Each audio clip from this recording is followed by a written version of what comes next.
My name is Emily. I'm 30 years old now, a marketing manager thriving in Seattle. But let's go back to where it all began. My childhood in that rigid house in Chicago. My mom, Jennifer, ruled with an iron grip, obsessed with keeping up family traditions no one dared question. My sister Jessica, 2 years older, was her golden child. If Jessica spilled juice, it was a laugh. If I dropped a plate, Emily, you should know better. I was the strong one, expected to handle everything without a fuss. I still remember my 10th birthday. I'd been counting down, picturing a cake, maybe a small gift. But that morning, the house buzzed with prep for Jessica's beauty pageant the next day. Mom ironed her dress. Dad coached her walk. I mumbled, "Isn't today special?" Mom barely looked up. "Oh, sweetie, we're swamped with Jessica's big moment. You're so mature, you understand." I forced a nod. But inside, I felt invisible. That night, I hid in my room, tears streaming down my face. The next day, Jessica won her little crown, and the house erupted. Our star mom cheered, hugging her tight. Me forgotten again. It wasn't a one-time thing. Birthdays blurred into a pattern. At 8, they merged mine with Jessica's dance recital. Everyone clapped for her twirls, while my cake sat ignored in a corner. By 12, I noticed the gaps. Jessica got new outfits for school. Me, hand-me-downs that barely fit. Boys don't care about fashion. Mamschrogel, we'll get you new stuff next time. Next time never came. The emotional sting hit harder. My first saxophone recital in 7th grade months of practice, Mom and Dad showed up 15 minutes late. They left early because Jessica had a stomach ache. Yet they never missed her dances. Front row with flowers. Snapping photos. Christmas mornings were brutal. Jessica unwrapped gaming consoles. Bikes. Whatever she wanted. Me socks. School supplies. Or a clearance book. 1 year. At 16. She got a shiny new phone. I got a $50 gift card. When I asked why, Mom said, "Jessica needs encouragement. You're so self-sufficient." Self-sufficient. More like overlooked. I pushed harder in school, thinking grades might win them over. Straight A's. Honor roll. Nothing. Jessica scraped a B once. And they threw a pizza party to lift her spirits. High school was tougher. I worked part-time. Saved for college myself. Jessica's tuition covered because she followed the family path. I earned scholarships. Studied late alone. She partied. And Mom excused her hangovers. "She's just young," Mom said. Young. I was younger. Carrying it all. Those early years shaped me. I became the reliable one. Fixing crises. But that invisibility carved a hole in me. I wondered if I'd ever be worth celebrating. It planted the seed for what came later. In psychology, this is called the golden child scapegoat trap. It's not love, it's control.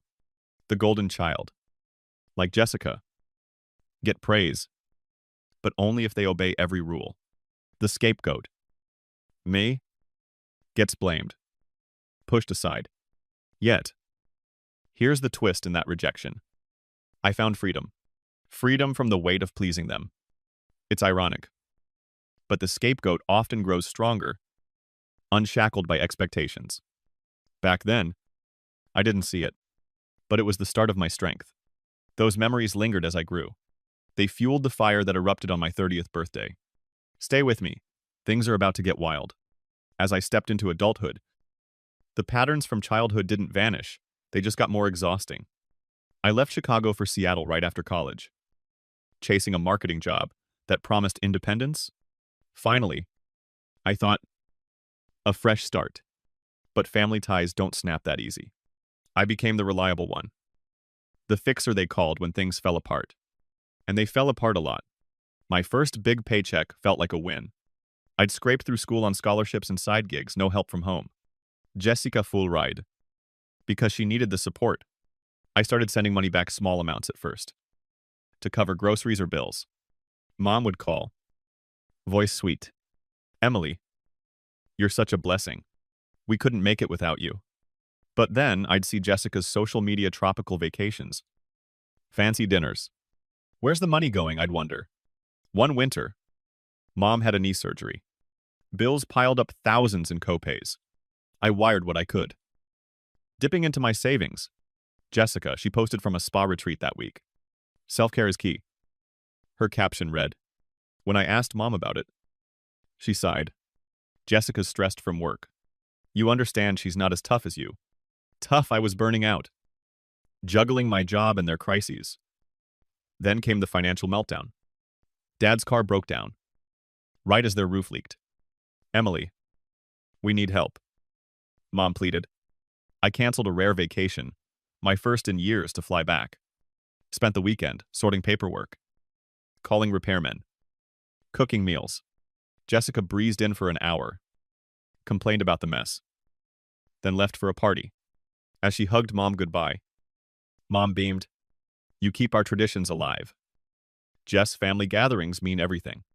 To me, a quick pat. Thanks for handling the boring stuff. That night, alone in my old room. Guilt gnawed at me. Why did I keep giving therapy started then? My counselor said, you're playing the role they assigned the dutiful one. But where's the reciprocity? It hit hard. I realized the exhaustion wasn't just physical. It was emotional drain. From years of unacknowledged effort. Still, I persisted. My promotion to manager was huge. Long hours paid off. I called home. Excited. That's great. Mom said flatly. Then, oh, Jessica closed a big deal today. We're throwing her a little bash. A bash for a deal. My milestone got a footnote. I kept sending checks. 1 month. $5,000 for Mom's ongoing therapy. You owe us. After all, we've sacrificed. She said once. Sacrificed. Like forgetting my existence, Jessica chimed in on a group call. You're always so calculating. Calculating. I was bleeding dry. Therapy peeled back layers. This is burnout. My counselor explained. Unrecognized sacrifice reinforces the cycle you give more, hoping for change that never comes. It made sense. The favoritism had morphed into exploitation. I felt trapped in obligation. But anger simmered beneath. As my 30th birthday neared, I hinted broadly. Let's do something special. I texted the family chat. Crickets. Jessica responded with emojis about her upcoming promotion party. The invite arrived soon after glitzy. Over the top. My heart sank. Another reminder, I was the shadow. Always. That silence on my birthday. It wasn't new. But this time, it ignited something. The reliable one was done being invisible. Little did they know. The storm was brewing. Blocking them felt like a weight lifted at first. But the silence didn't last. Within hours, my phone buzzed with voicemails. Not from Mom or Jessica, but from aunts, uncles, even distant cousins. Emily, how could you do this to your mother? Aunt Karen's voice cracked. After everything she sacrificed, like what, praising Jessica while ignoring me? I listened, heart sinking. It was orchestrated. I knew. Mom's handiwork. Twisting the story. I became the ungrateful daughter. The one who abandoned family. Jessica jumped in online. Her story popped up a photo of her with Mom. Caption. Family sticks together no matter what. Subtle digs in the comments from relatives. Some people forget their roots. Roots. I'd been the one watering them. The rumors spread like wildfire. A family friend messaged. Heard your careers made you too busy for us. Sad. Busy, I'd flown home for every crisis. Jennifer fueled it. I could tell her classic move. Rallying the troops against the troublemaker. Isolation crept in. Old friends from Chicago stopped liking my posts. A cousin unfollowed me. It felt like erasure. Like my side didn't matter. Doubt sneaked up. Was I overreacting? Maybe I was jealous? Lauren saw me spiraling. This isn't normal. She said over coffee. They're gaslighting you, making you question reality to keep control. Document it all. Her words grounded me. I saved every message. Every post. Anger replaced doubt. I wouldn't let them rewrite my story. Anonymous text started selfish much family first or else. Chills ran down my spine. Who sent them? Jessica mom's allies. The threats amped up the tension, making sleep impossible. In family dynamics, gaslighting is a powerhouse tool for control.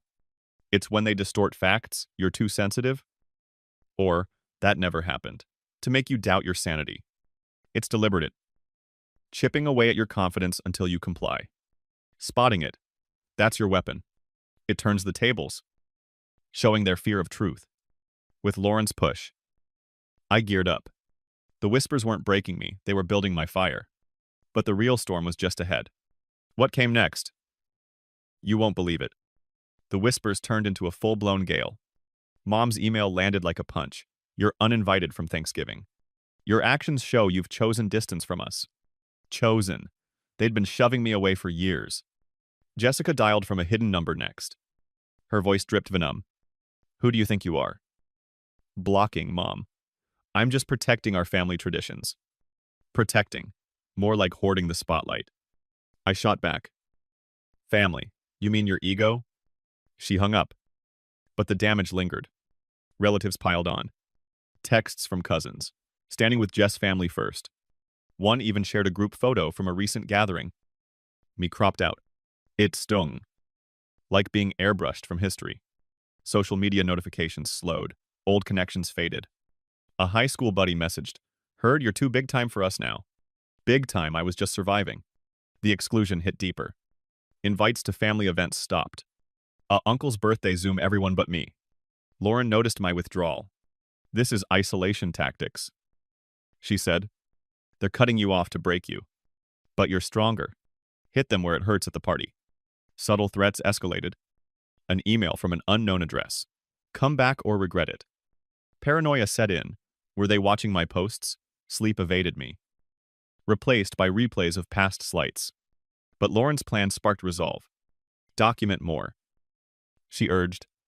I screenshot everything. Building my case. Social circles shrank. A cousin blocked me after family talks. It felt like exile. Powerless yet clarifying. Their control was crumbling my world. But it forged my fight. Helplessness morphed into fire. I wouldn't crumble, I'd storm in. In toxic families, social exclusion is a silent weapon. It isolates you, making you crave reconnection on their terms. It's subtle control, pushing you towards surrender. But recognizing it flips the script, turns vulnerability into strategy. With Lauren by my side, I prepared. The party loomed. What unfolded there? Brace yourself. It was explosive. The drive to Chicago stretched my nerves thin. Lauren had snagged the invite details from a mutual friend, confirming Jessica's party was happening tonight. You ready? She asked. Eyes steady on the road. I nodded. Heart racing. The venue loomed, lights blazing. Music pulsing through the walls. 60 guests. A live band. All for Jessica's big promotion. My birthday a silent void. We slipped in through a side door, Lauren scouted. The air thumped with bass. Balloons bobbed. Tables groaned with appetizers. Guests laughed. Clinking glasses. Pure extravagance against my takeout night. Angasorl. I spotted Mom. Jennifer. By the bar. Chatting with relatives. Wine glass in hand. Jessica held court nearby. Laughing loud. Center of it all. I strode over. Lauren close. Mom. I cut in. Voice firm. Head swiveled.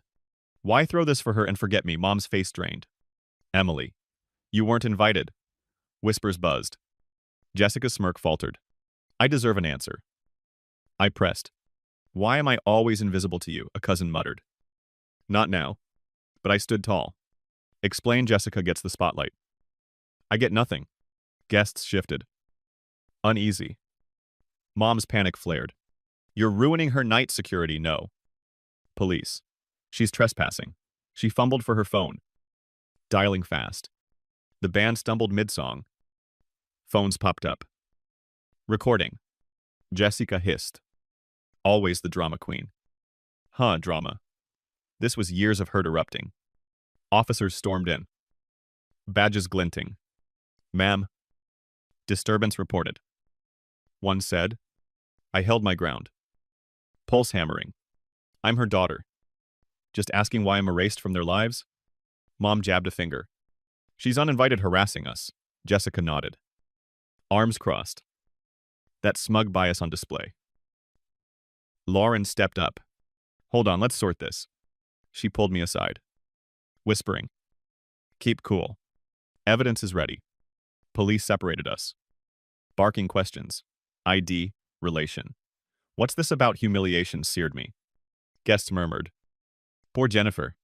Emily's out of line. But a spark ignited. Finally speaking my truth. Years of silence broke here. Amid this glittering chaos. An officer turned to Mom. Why the call? She stammered. She's jealous, wrecking everything jealous of their neglect. Lauren rallied sympathetic guests, whispering, there's more to this. Doubt flickered in some eyes.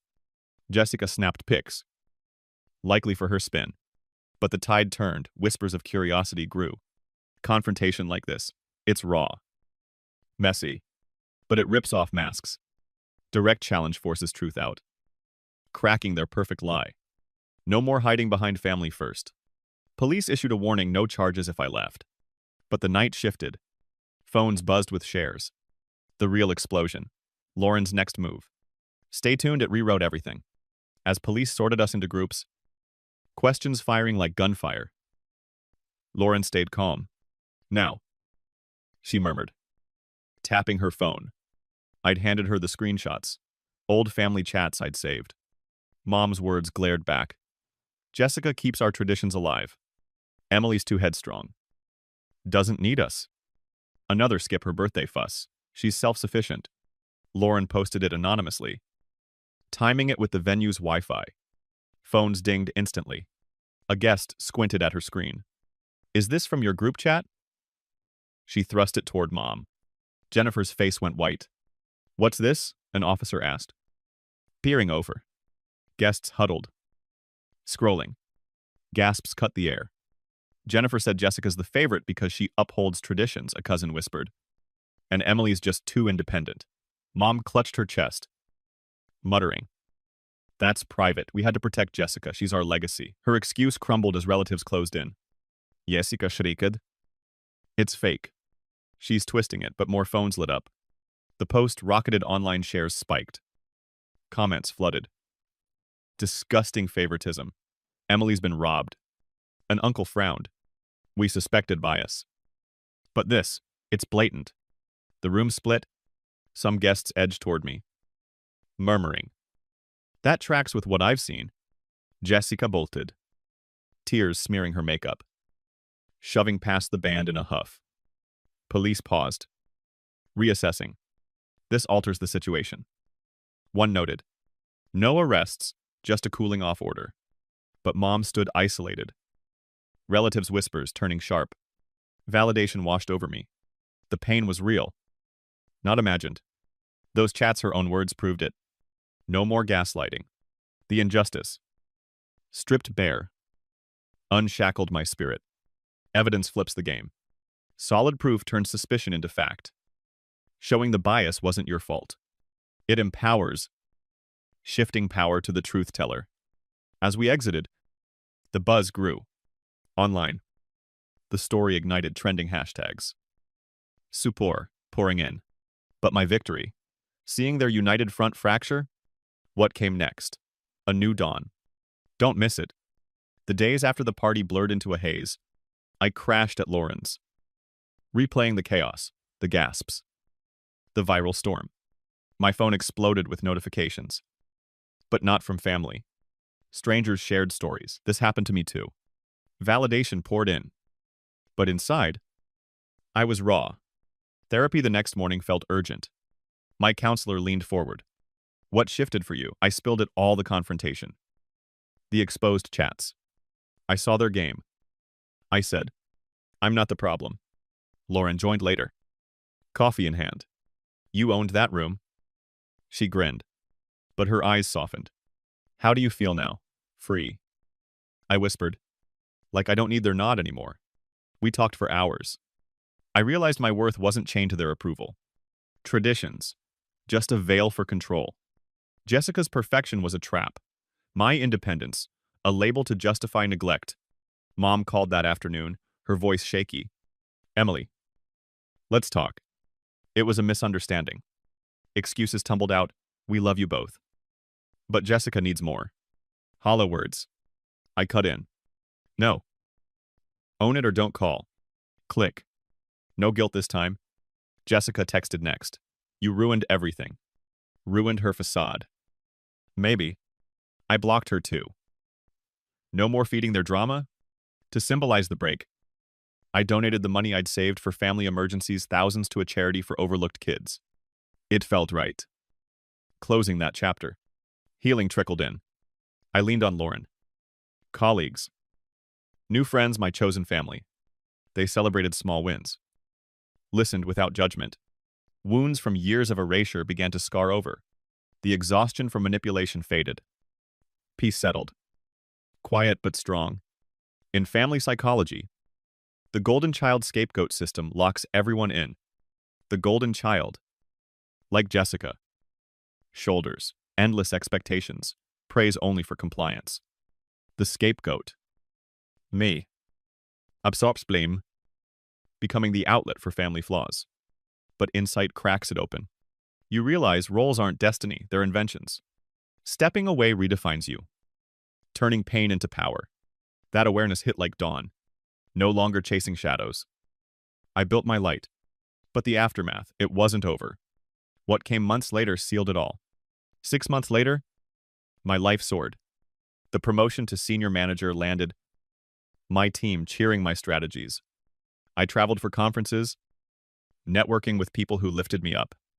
Lauren and new friends became my anchor nights of laughter over dinners. Weekends, hiking Seattle trails. Online. My story sparked forums where others shared. My parents did this too. You're not alone. They wrote. It drove me forward. Jennifer and Jessica. Their world crumbled. Relatives drifted, cousins stopped texting. Aunts skipped calls. We saw the chats. An uncle messaged me quietly. Can't unsee it. Jessica's social media faded. Her perfect life posts dwindled. Likes tanking. A client dropped her. Whispers said. Thanks to the scandal. Online forums dug deeper, unearthing more messages, turning public opinion sour. Mom bore the heaviest fall. Alone in that Chicago house. She rattled around. Dad's silence a quiet judgment. She called twice. First, Emily. Let's move past this. Forgive us. Forgive without owning it. I ignored it. Second. Weeks later. Can we talk? I miss you. Her voice trembled. But excuses followed. Jessica's fragile. She needed more. Fragile. I'd carried their weight. Not until you admit the bias. I said. All those years sidelining me. Silence. Then. I tried my best. Her best, it failed me. I hung up. Firm. The ripple hit hard. A family reunion canceled. Tension too thick. Jessica's circle shrank to a few loyalists. Her image cracked. Mom volunteered more. Maybe to fill the gap. But her posts showed a hollow smile. I thrived. Joined a family estrangement support group. Swapping stories and laughs. Dated someone who celebrated my wins without comparison. Boundaries clicked, no more bending for others. A cousin reached out. We're sorry we missed it.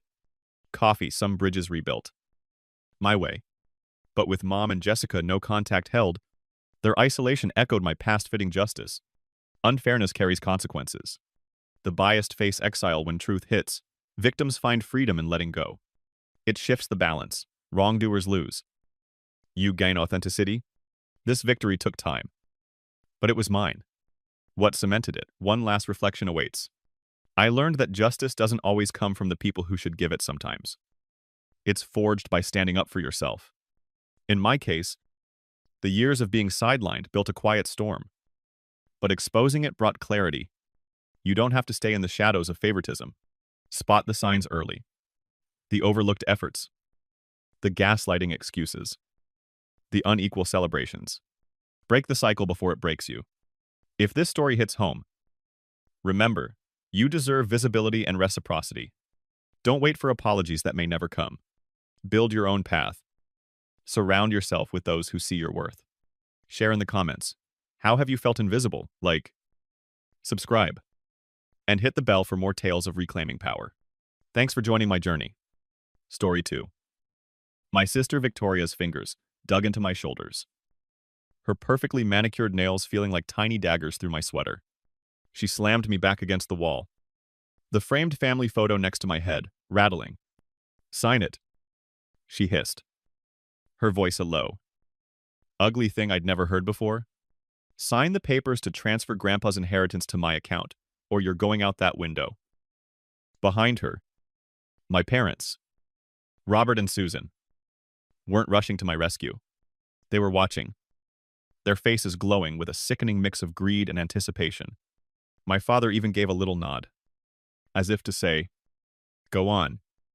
Listen to your sister." Ugh.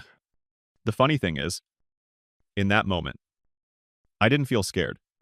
I felt calm, a cold, crystal clear calm that settled over me like a blanket of snow. To understand why I didn't scream, you have to understand that I've had a lifetime of practice in being invisible. You get used to being treated like a ghost in your own home, a piece of sensible furniture they'd inherited and weren't quite sure what to do with. My name is Anna. For as long as I can remember, the roles in our family were perfectly cast.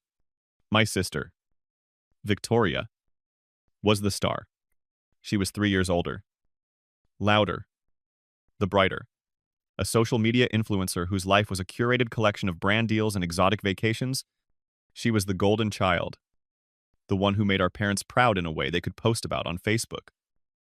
And me, I was the quiet one, the archivist, the one who found comfort in the dusty silence of old libraries and the smell of aging paper.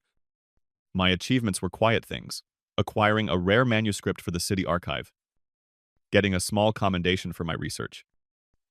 Things that didn't come with a flashy photo op. In our family's economy, where attention was the only currency that mattered, my work was basically a nonprofit. Victoria collected followers. I collected first editions. Only one of those was considered a real asset. It wasn't that my parents disliked me. Disliking someone requires acknowledging their presence. It was more like a constant, gentle erasure. At family dinners, the conversation would orbit around Victoria's latest collaboration or her drama with another influencer. I could sit there for 2 hours and be asked exactly one question, usually about whether I wanted more potatoes. Birthdays were a perfect example. On Victoria's 25th, my parents threw her a lavish party at a rooftop bar, complete with a professional photographer and a gift I later found out was a down payment on a luxury car. On my 25th, 6 months later, my mom texted me a happy birthday gif of a cartoon cat at 9 p.m., followed by, "Sorry." Totally lost track of the day. I never said anything. What was the point? Complaining would just lead to the family's favorite diagnosis for me. I was being too sensitive. I was being dramatic. I wasn't a team player. So, I learned to swallow the hurt. I learned to expect nothing. It was easier that way. It was a survival tactic. I just never imagined that the person I'd need to survive would be my own sister, with my parents cheering her on. But standing there, with Victoria's breath hot on my face and the cold glass of the window at my back, I realized that my lifetime of being overlooked had given me one unique advantage. Nobody ever saw me coming. Of course, that's not entirely true. There was one person who saw me. My grandfather, Arthur.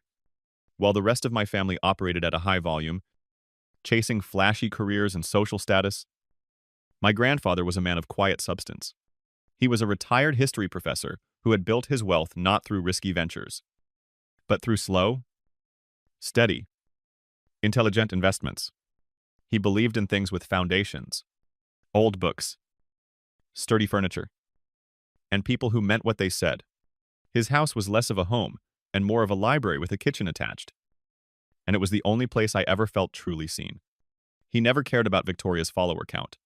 He cared about the books I was reading.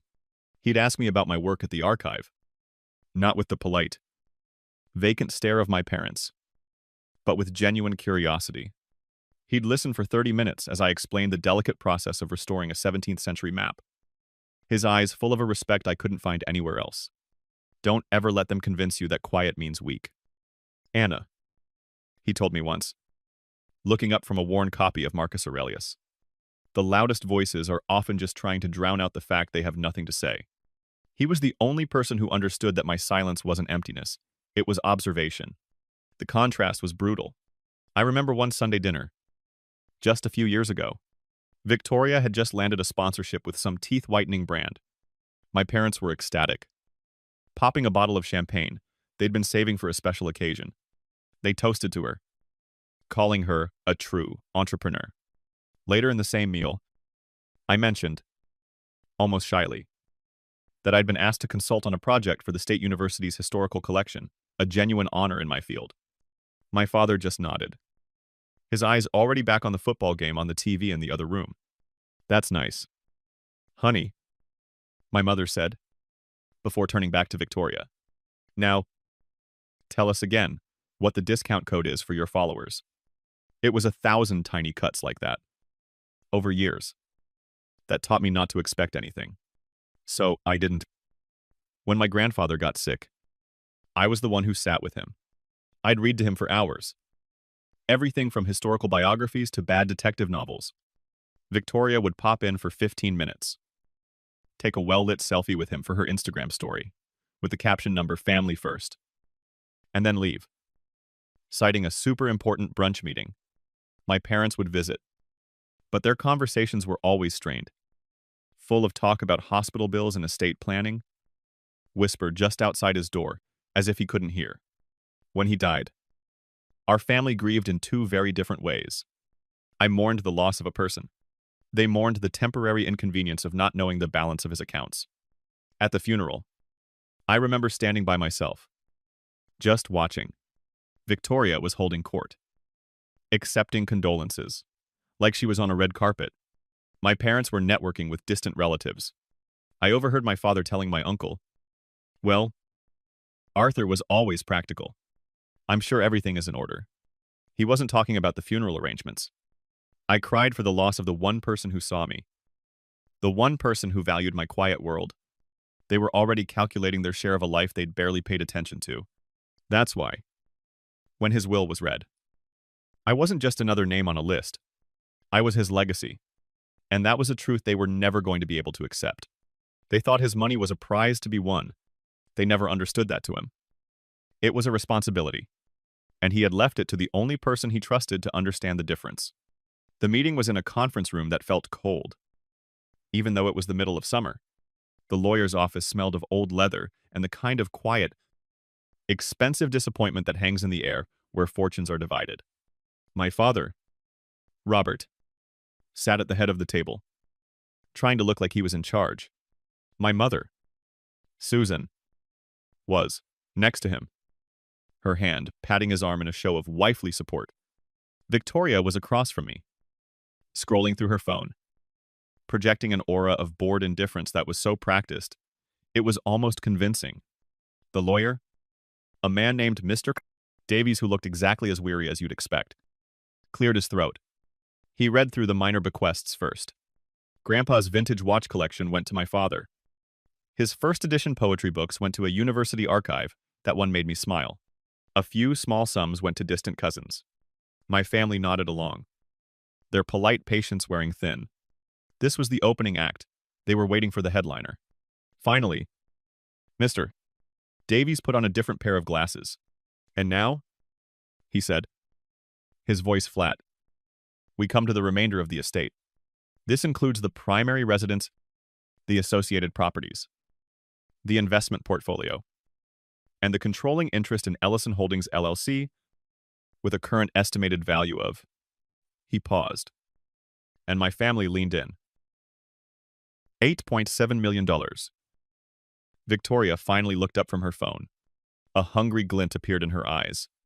As per the final, notarized amendment to his will, dated 6 months prior to his passing. Mr. Davies continued, looking directly at me. Arthur Ellison leaves the entirety of this remainder estate to his granddaughter, Anna Ellison. The silence that followed was a physical thing. It was so complete. I could hear the faint hum of the air conditioning unit. Then, Victoria let out a sharp, ugly bark of a laugh. I'm sorry. What? Is that a joke? Grandpa had a weird sense of humor. But that's not funny. Mr. Davies didn't even blink. He simply slid a copy of the final page across the polished table. Mr. Ellison was of sound mind and body, and was very clear in his instructions. It's all here. It's ironclad. The car ride home was a masterclass in psychological warfare. The forced civility of the lawyer's office evaporated, the second the doors closed, trapping us in a rolling cage of simmering rage. What did you do to him? Victoria finally spit out, turning to face me from the front seat. Her voice was venomous. What did you say to him in those last few months when he was sick? I read to him. I said quietly. Oh. Please. She scoffed. You manipulated him. A lonely old man. You took advantage of him. My mother joined in, her voice full of that fake, sweet concern she used when she was about to be incredibly cruel. Anna. Honey. We're just concerned. A sum of money that large, it's a huge responsibility. You don't have any experience in these things. Grandpa seemed to think I did. I murmured, looking out the window. This is a family asset. Anna. My father's voice boomed from the driver's seat. He finally found his angle. Not accusation. But paternal authority. It was always meant to lift the whole family up. Your grandfather would want you to do the right thing and share it. Victoria knows about investments. She can make that money work for everyone. I didn't say anything. I just watched the city blur past. It was like seeing a nature documentary I'd already read the summary for. The predators were closing in. And they weren't even trying to hide their teeth.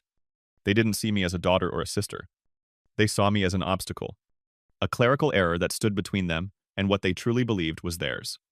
When we got home, I tried to go straight to my old room. But my father blocked the hallway. We're not done discussing this, he said, his voice low and threatening. There's nothing to discuss. I replied, my own voice, surprising me with its steadiness. The will is clear. The will. Victoria snared. Coming up behind him is a mistake, and you are going to fix it. I knew, then and there, that this wasn't a discussion. It was the opening salvo in a war I had never asked for. But one, my grandfather had spent years preparing me to win. After the initial storm of anger failed to move me, the weather changed, the thunder stopped, and a thick, suffocating fog of manipulation rolled in.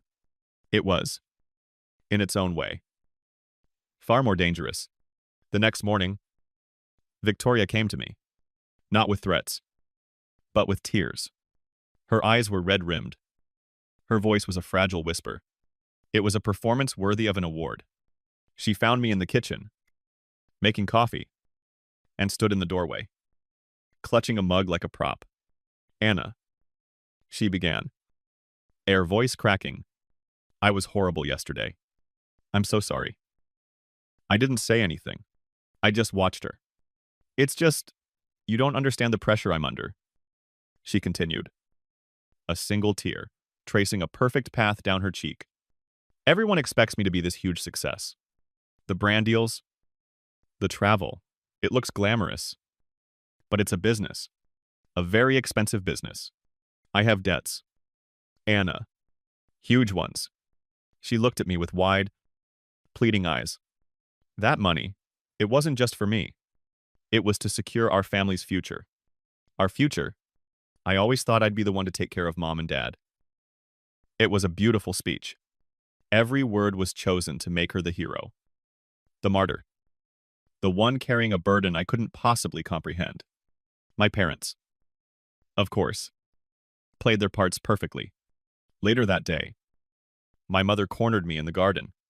She talked about all the sacrifices they'd made, how they'd invested so much in Victoria's career because she was the face of the family. My father followed up with a talk about legacy, about how it was now my turn to contribute, to do the right and fair thing. They weren't asking me to give the money away. They were framing it as my sacred duty to hand it over. Outwardly, I played the role they had written for me. The quiet, uncertain, easily swayed younger sister. I told them I was overwhelmed. I told them I needed to think. I let them believe their performance was working. But inwardly, I was already moving. That afternoon, while they were out, I locked myself in my old bedroom and called Mr. Davies. They're trying to manipulate me into signing it all over. I said, my voice low. I need to know. The clause my grandfather mentioned, is it real? There was a pause on the other end of the line, and then I heard the faint smile in his voice. Oh, it's very real. Anna, in his notes, he called it the greed clause. He told me, if they act like the people I'm afraid they are, I want the will to have one final lesson for them. He anticipated this. Anna, every last bit of it. A wave of love for my grandfather washed over me. So fierce, it almost brought me to tears. He hadn't just left me his money. He had left me a shield. And the conditions I asked? Any documented act of coercion, threat, or manipulation intended to force a transfer of the inheritance results in the immediate and permanent disinheritance of the offending parties. He recited, their share, which in this case is everything, would be irrevocably transferred to the charitable foundation he established. Documented. I repeated, what kind of documentation? A recording would be ideal. He said, something undeniable. That was all I needed to hear. An hour later, I was at an electronics store, buying the smallest, highest resolution hidden camera I could find. It looked like a simple black phone charger, utterly boring and forgettable. Back at the house, I placed it on the bookshelf in the living room, angled perfectly towards the sofa, and the coffee table where I knew the final act would take place. Its tiny lens was hidden in plain sight. I plugged it in, synced it to my phone, and watched the live feed for a moment. The empty room. The stage? They thought they were setting a trap for me. They had no idea they were about to walk right into mine. All I had to do now was wait for their patience to run out. And looking at the hungry, desperate expressions on their faces that night at dinner, I knew I wouldn't be waiting long. A week? That's how long my performance of The Conflicted Little Sister lasted. A week of me saying, I just need more time. While they circled me like sharks, their patience wearing thinner with every passing day. The sweet, concerned masks they had put on were beginning to slip, revealing the ugly, snarling greed underneath. The end came on a Tuesday night. I was in the living room, reading. When they all came in together, a united front. My father, Robert, didn't bother with pleasantries. He threw a thick stack of legal documents onto the coffee table. The sound made me jump. The time for thinking is over. Anna, he said, his voice flat and hard. You're signing these. Tonight. I looked down at the papers. Irrevocable Asset Transfer Agreement. My name and Victoria's were typed neatly throughout. I looked up at them, summoning every ounce of fake fear I could muster. I can't. I whispered, letting my voice tremble. It wouldn't be right. It's not what Grandpa Arthur would have wanted. That was the trigger. It was like I'd flipped a switch. Victoria's face, which had been a mask of strained patience, contorted into pure rage. Not what Grandpa would have wanted, she shrieked, her voice cracking with fury. He's gone, he's not here, but we are, and we are sick of your pathetic, holier-than-thou act. Before I could react, she lunged across the coffee table and grabbed my arm, yanking me to my feet.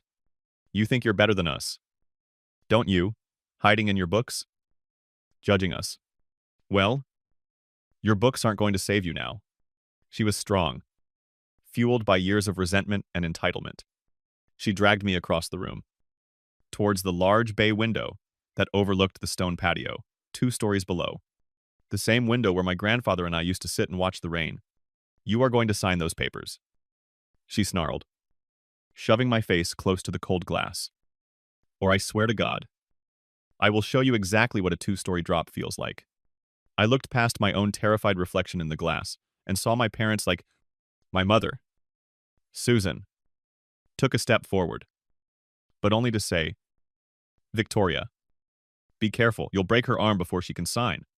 My father just stood there, his arms crossed, a grimly satisfied look on his face. He was watching his golden child finally take what was hers. By any means necessary. He approved.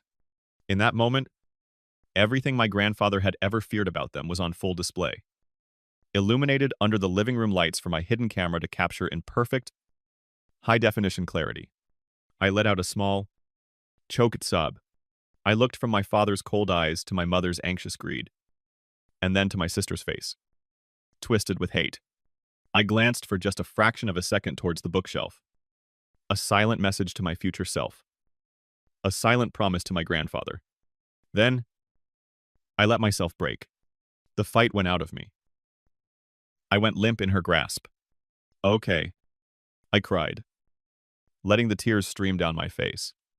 "Okay, I'll sign, just let go of me. Please." The change in the atmosphere was immediate. Victoria's grip loosened.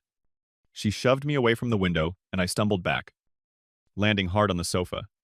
There was a collective sigh of relief from my parents.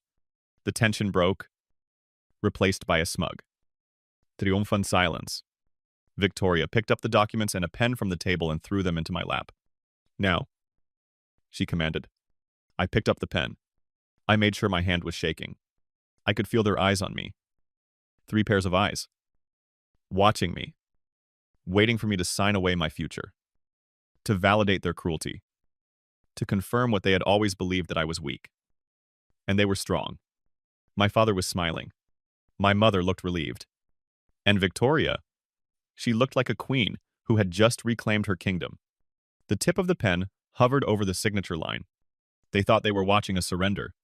They were actually witnessing the execution of a sentence they had just passed on themselves. I let the moment stretch. The pen in my trembling hand, the thick, expensive paper waiting for the stroke that would sign away my grandfather's legacy. Victoria watched me. A cruel, triumphant smirk playing on her lips. I could practically hear their thoughts. The final closing of the steel trap they had so carefully laid. Then, I took a deep breath, and I set the pen down, neatly, beside the document. I looked up. The tears were gone. The fear was gone. My face, I imagine, was as calm and still as the surface of a frozen lake. Victoria's smirk faltered. "What are you doing? Sign it." "In a minute," I said, my voice even and clear. It didn't even sound like my own. It sounded stronger. "But before I do, I think you should all hear a little something about Grandpa Arthur's real final wishes." I reached into my pocket and pulled out my phone. "What is this?" "Another one of your stupid games," Victoria snapped, taking a step forward. "Just sign the damn thing. Let her play it," my father said, his voice laced with annoyance, but also a flicker of uncertainty. He knew something was wrong. I pressed play. The crisp, professional voice of Mr. St. Davies filled the silent room. It was from the call I had made a week ago. And just to be perfectly clear, "Anna," the recording said, "your grandfather was very specific. He added what he referred to as the morality clause. It states, and I quote, 'In the event that any potential beneficiary should engage in a documented act of coercion, threat, or physical or emotional manipulation with the intent to force or otherwise unduly influence a transfer of the inheritance, said beneficiary will be immediately and permanently disinherited. Their intended share will be irrevocably transferred in its entirety to the Ellison Charitable Foundation for Literacy.'" Oh, the recording ended. The hum of the refrigerator from the kitchen suddenly sounded deafening. My mother was the first to speak, a nervous little laugh escaping her lips. "Well, that's absurd. He wouldn't do that." Victoria's face was a mask of confusion. "That's not legal. You faked that. That's not real," she yelled, her voice pitching higher. "It's very real," I said calmly, "and perfectly legal." My father, Robert, ever the pragmatist, saw the flaw in their argument, and the one he thought was his checkmate. He crossed his arms, a smug look returning to his face. It doesn't matter if it's real. The clause requires a documented act. There's no proof of anything. It's your word against ours.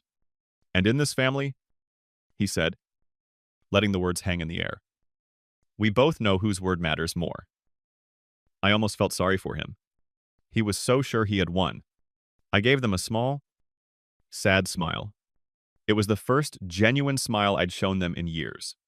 Oh, I'm not faking it, I said softly. And as for proof, I slowly lifted my hand.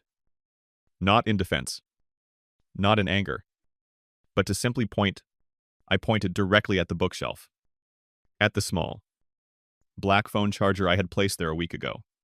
Say hello.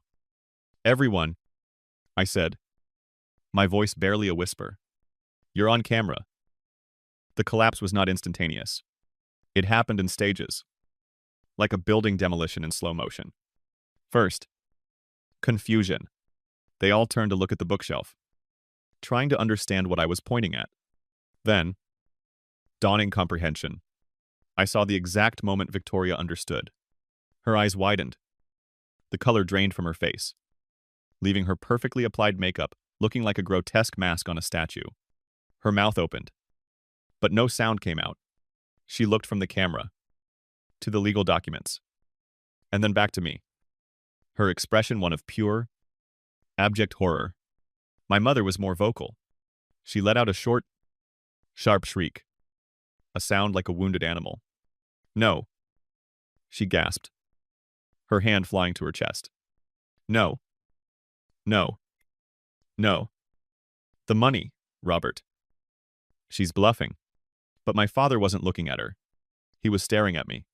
His face had gone from smug to white to a deep, mottled red. He didn't scream.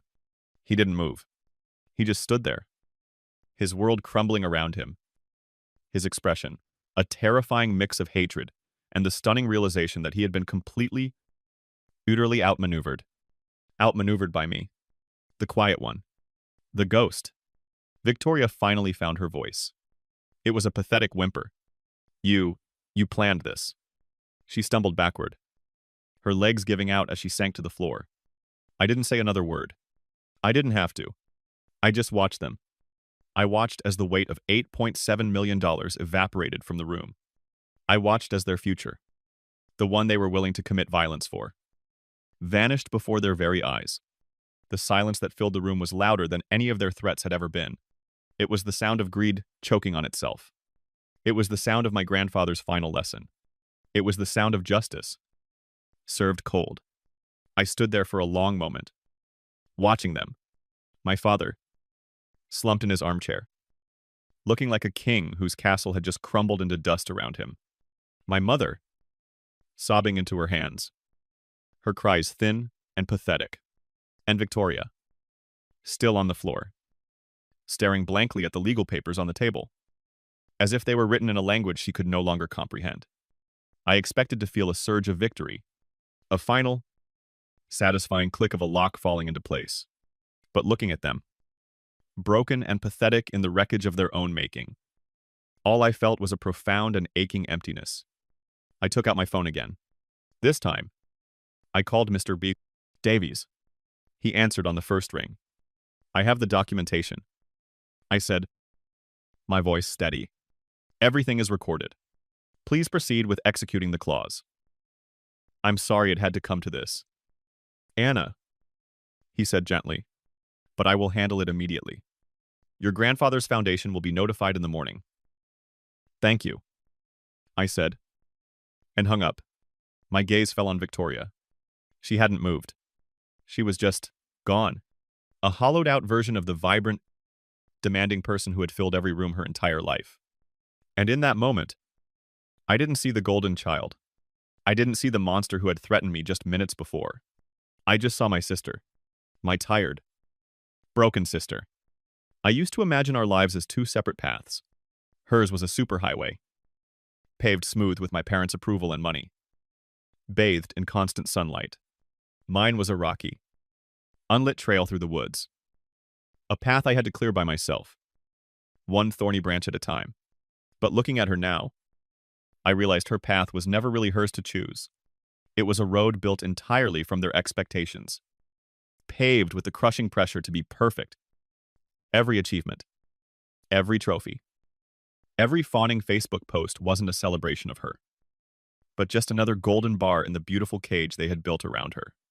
Because they had left me outside in the cold, I was forced to learn how to build my own fire, how to find my own warmth.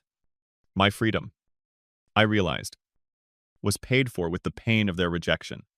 But her safety, her place in the sun, it was paid for with her soul. It finally made sense. Our family had two prisons. One was the prison of invisibility, the one I had just broken out of. The other was a gilded cage. And looking at my sister, I saw that she was still locked inside, and probably always would be. She had their love. Yes, but it was a conditional transactional thing. A constant performance review. Be who we want you to be, and we will adore you.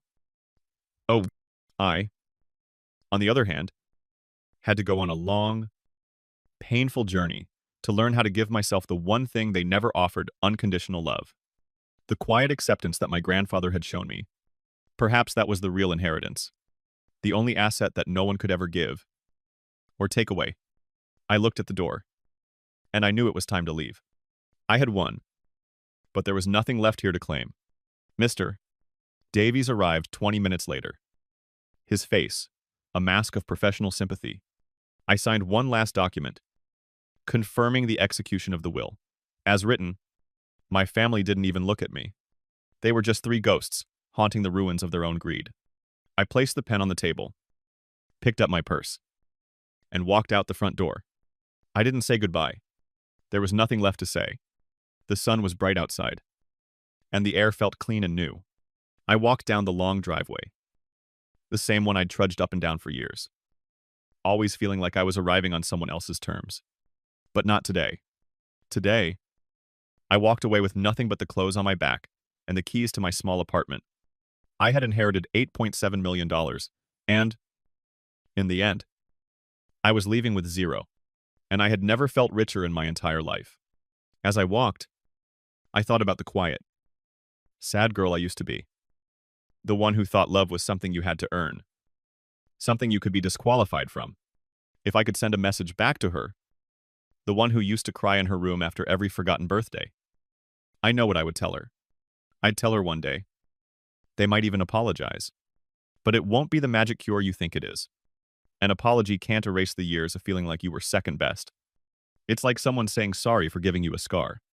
You can accept their words, but the scar is still there. It becomes a part of your story. But the real magic, I'd tell her, isn't in getting an apology. It's in the moment. You realize you no longer need one to feel whole. It's the moment you understand that you healed your own wounds, from the inside out. And that scar, it's not a mark of their cruelty anymore. It's a testament to your strength. It's proof that you survived on your own. And that is the only vindication that will ever truly matter. The next morning, I went back to work at the archive. The silence of the library wrapped around me like a warm blanket. The smell of old paper and binding glue felt like home. I ran my fingers over the spine of a leather-bound book, its surface worn smooth by generations of hands. My hands. I didn't inherit my grandfather's millions. That money would now go on to build libraries and fund scholarships. A far better fate. But I had protected his legacy of integrity, and in doing so, I had finally claimed my own. A quiet life. A meaningful life. A life built not on what I was given, but on who I chose to be. And I was finally, truly, at peace. Story 3. My name is Nathan, and I'm about to tell you how the worst day of my life became the beginning of everything I never knew I needed. The air in the Rochester Country Club was thick with greed, a scent far stronger than the old leather and expensive perfume. We were there for the reading of my grandfather, Roland's will. My cousin Preston, already practicing his CEO smirk, adjusted his $5,000 suit. His sister, my Lydia, was probably deciding which Instagram filter would best capture her new yacht. The lawyer cleared his throat. To Preston, Whitmore Shipping. To Mallory, the Manhattan penthouse. To my Uncle David and Aunt Kimberly, the Hamptons estate. Then he turned to me, and to my grandson, Nathan. He slid a single, crumpled envelope across the mahogany table. Preston laughed.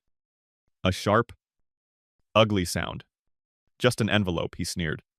Inside was a single pant. One-way plane ticket. To Rome. My family thought my grandfather had given me a vacation. They didn't know. He'd just handed me the keys to the kingdom. Before I tell you the secret that was hidden in Rome, let me know where you are watching from and hit that like and subscribe button. My alarm went off at 5:30 a.m. Same as it had for the last 6 years, since I started teaching history at Lincoln High. The water stain on my ceiling still looked like the state of Texas if you squinted just right. My neighbor's dog was already barking. Right on schedule. This was my life. Predictable. Modest. And a universe away from the world I was born into. Being a Whitmore was supposed to mean something. Yacht clubs. Private schools. Stock portfolios. For me, it meant teaching 43 teenagers about the Great Depression while grading their essays at a garage sale kitchen table. It meant choosing between paying my rent and fixing my car's transmission. I'd walked away from their world to build my own. One based on purpose. Not profit. I opened my phone and the contrast hit me like a physical blow. There was Mallory's latest post, a champagne flute held against a sunset in Monaco.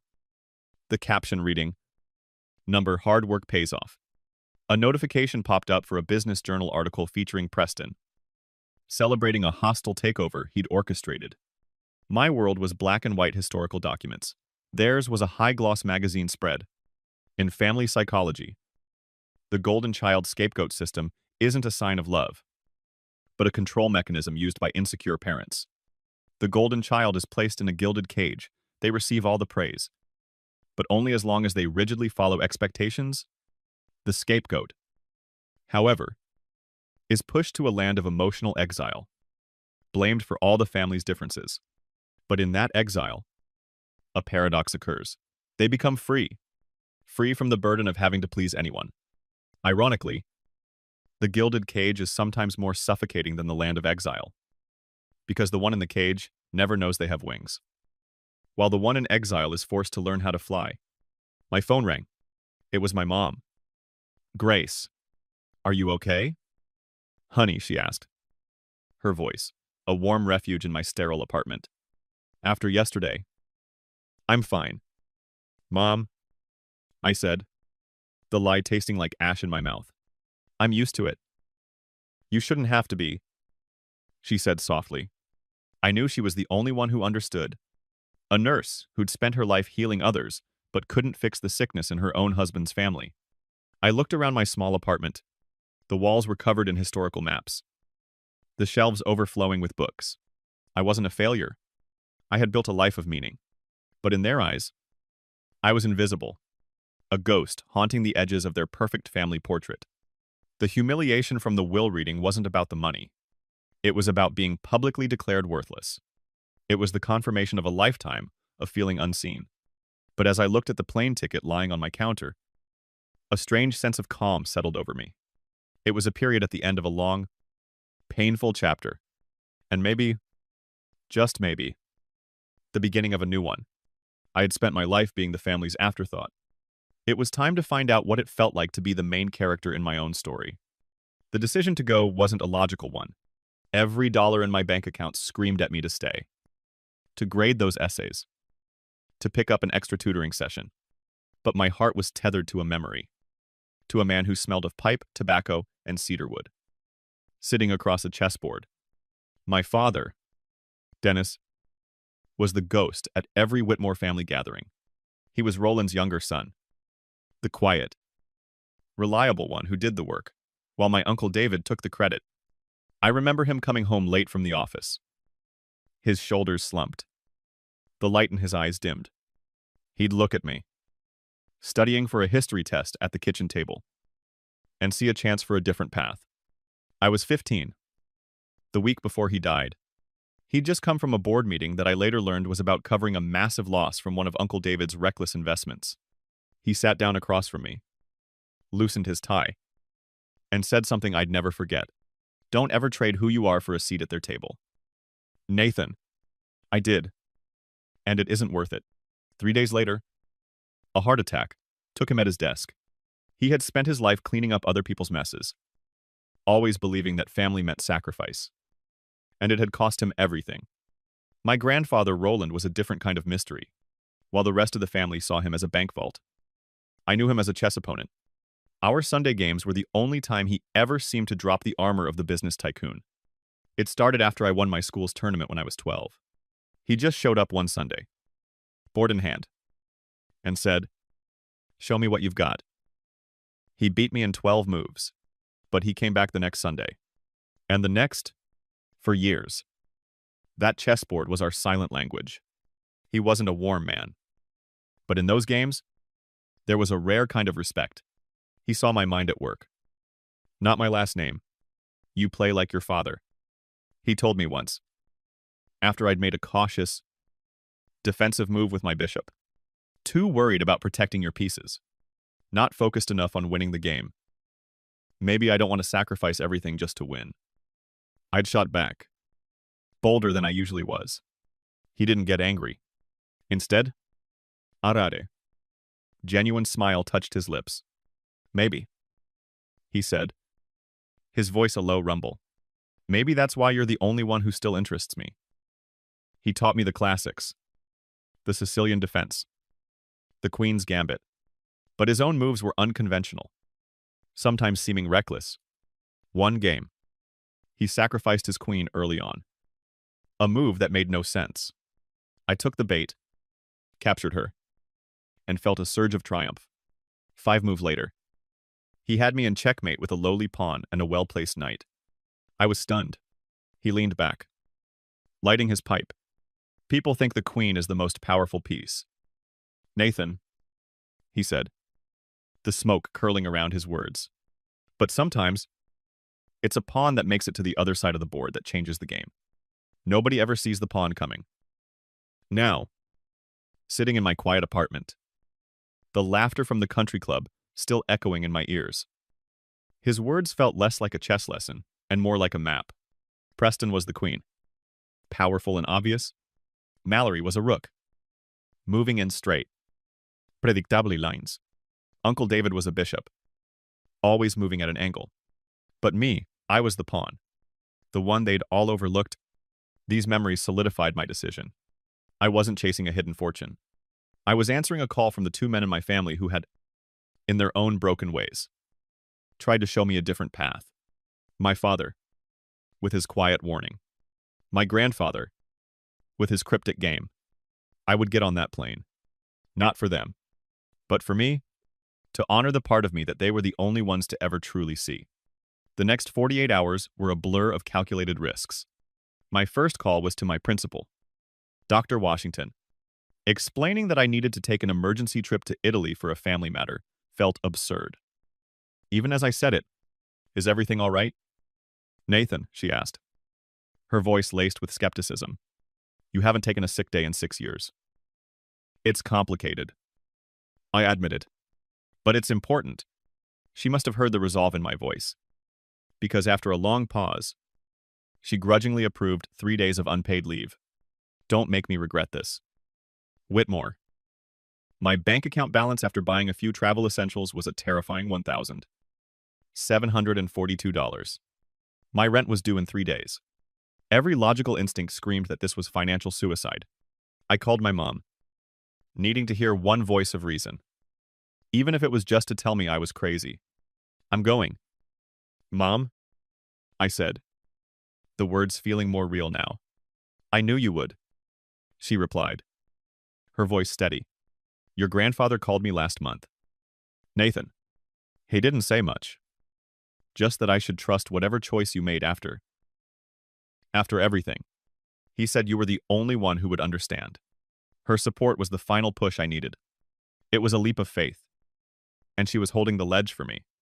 I packed light, 1 carry-on bag with 2 changes of clothes, a toothbrush, and my father's old leather journal.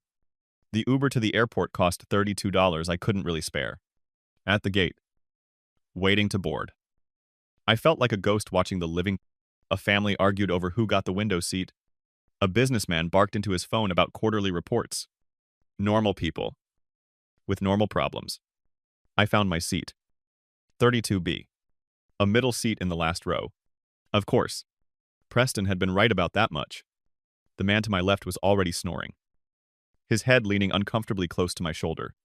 As the plane climbed, leaving the familiar grid of Detroit's lights behind, I thought of Preston, probably sitting in grandfather's oversized leather chair, feeling like he'd finally won. Mallory was no doubt curating sunset photos from the deck of the yacht, crafting captions about her blessed life. And I was here, wedged between a stranger and a rattling fuselage, flying toward a question mark. For a moment, doubt washed over me.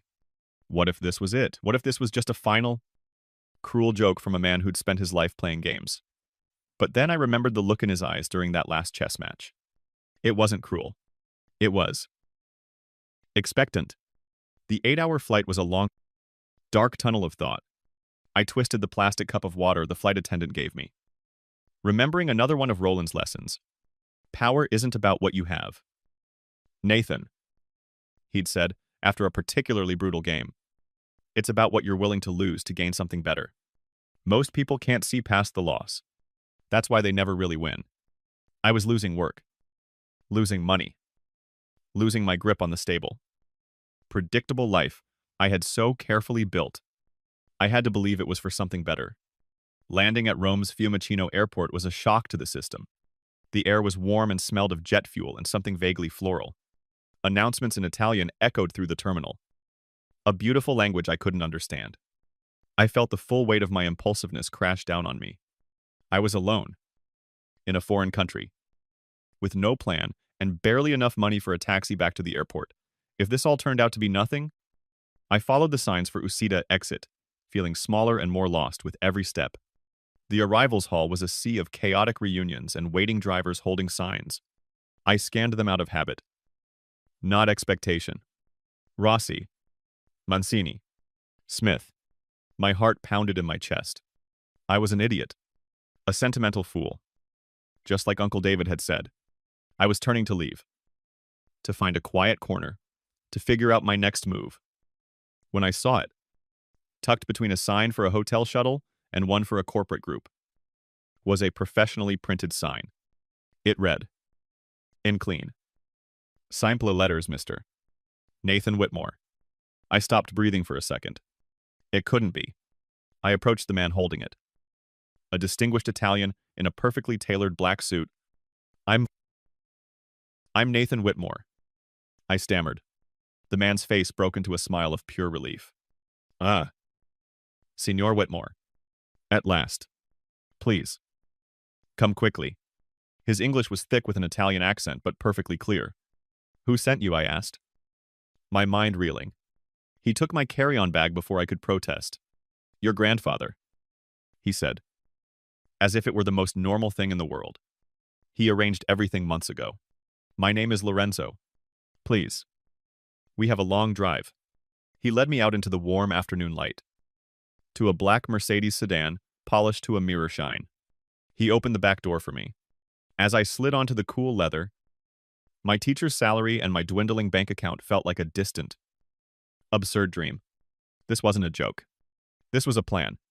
And I had just become the main piece in a game I didn't even know I was playing. Where are we going? I finally asked, my voice barely a whisper. The smooth hum of the Mercedes was a world away from the rattle of my old Honda. Lorenzo met my eyes in the rearview mirror, a small, knowing smile on his face. To the estate. Signor. In the Sabin Hills. Estate. I don't understand. My grandfather never mentioned any estate in Italy. Ah. Lorenzo said, navigating a bustling roundabout with effortless precision. Mr. Roland. He owned the estate for 45 years. He would visit every September. For 1 week. Always alone. 45 years. The number didn't compute. That was before I was even born. My grandfather, a man I thought I knew through the 64 squares of a chessboard, had a secret life that spanned nearly half a century. A secret he kept from everyone. We left the beautiful chaos of Rome behind. The car climbing into rolling hills that looked like they'd been painted by a master. Ancient olive groves with gnarled, silver-leafed trunks stood like sentinels on the hillsides. Vineyards stretched for miles, their rows of grapes heavy in the golden afternoon light. The air that drifted through the open window was warm and smelled of rich earth and cypress trees. "How did you know my grandfather?" I asked, trying to piece together the puzzle. "My father. He was the first driver for Mr. Roland," Lorenzo explained. "When my papa passed, I took his place. I have driven for your grandfather for 20 years now. 20 years of secret visits. 20 years of lies." The main road gave way to a narrower, winding lane that snaked through a tiny village. Old men in hats sat outside a cafe, their conversations, pausing for a moment to watch our black Mercedes pass. Then, Lorenzo turned onto a private gravel road, shaded by a canopy of towering cypress trees that formed a natural tunnel. At the end of the road stood a pair of immense iron gates. They swung open silently, automatically, as we approached. And then I saw it. It wasn't a mansion. It wasn't a display of wealth like my Uncle David's cold, ostentatious house. It was a villa. 3 stories of honey-colored stone that seemed to have grown out of the very hill it stood on. Terraces cascaded down the side, overlooking the endless rows of the vineyard. A garden, bursting with flowers and fragrant herbs, surrounded it like a jewel box. It was the most beautiful place I had ever seen. Lorenzo parked in a courtyard in front of a pair of massive wooden doors that looked centuries old. Before I could even begin to process the scale of it all, one of the doors creaked open. An elderly woman emerged. She was tall and slender, her silver hair pulled back in an elegant bun. She wore a simple blue dress, but carried herself with a quiet dignity that was more commanding than any designer label. She walked toward the car, her movements slow and deliberate. As she got closer, I saw her eyes. They were the same piercing, steel gray as my grandfather's, and they were filled with tears. She came right to my side of the car as I stepped out onto the gravel, my travel-worn clothes feeling utterly inadequate. She didn't speak. She just looked at my face, her own a canvas of emotions, grief and joy, and a longing that spanned decades. Lorenzo came to my side and spoke softly, his voice thick with emotion. "Nathan," he said, "meet your grandmother, Sophia Whitmore." The world tilted. I physically reached out and put a hand on the car to steady myself. That's impossible." I breathed. "My grandmother died before I was born." Sophia finally reached for me, her hands taking both of mine. Her skin was soft, but her grip was surprisingly strong. "Your American grandmother did die." "Nathan," she said, her voice a low, musical melody. Her English was perfect, tinged with the beautiful cadence of Italian. "But I am very much alive." She raised a hand to my face, her thumb gently tracing my cheekbone. "You have his eyes," she whispered, "but you have your father's gentle spirit. I can see it." She smiled through her tears. "Come inside. Mio caro. My dear. There is so much I must tell you." The inside of the villa was warm and filled with light. It was elegant, but lived in. A home, not a museum. The walls of the main sitting room were a gallery of a life I never knew existed. There was a black and white photo of Roland, young and impossibly handsome in his navy uniform. Another of him and Sophia, radiant on their wedding day in front of a small stone church. "We married in 1947, Sophia said, watching me take it all in. "He came to Italy after the war. We started this vineyard with nothing but a few acres of land and a dream." She poured 2 glasses of a deep red wine from a decanter on a side table. "This is from our vines. We call it eredità, inheritance." The wine was rich and complex, the best I'd ever tasted.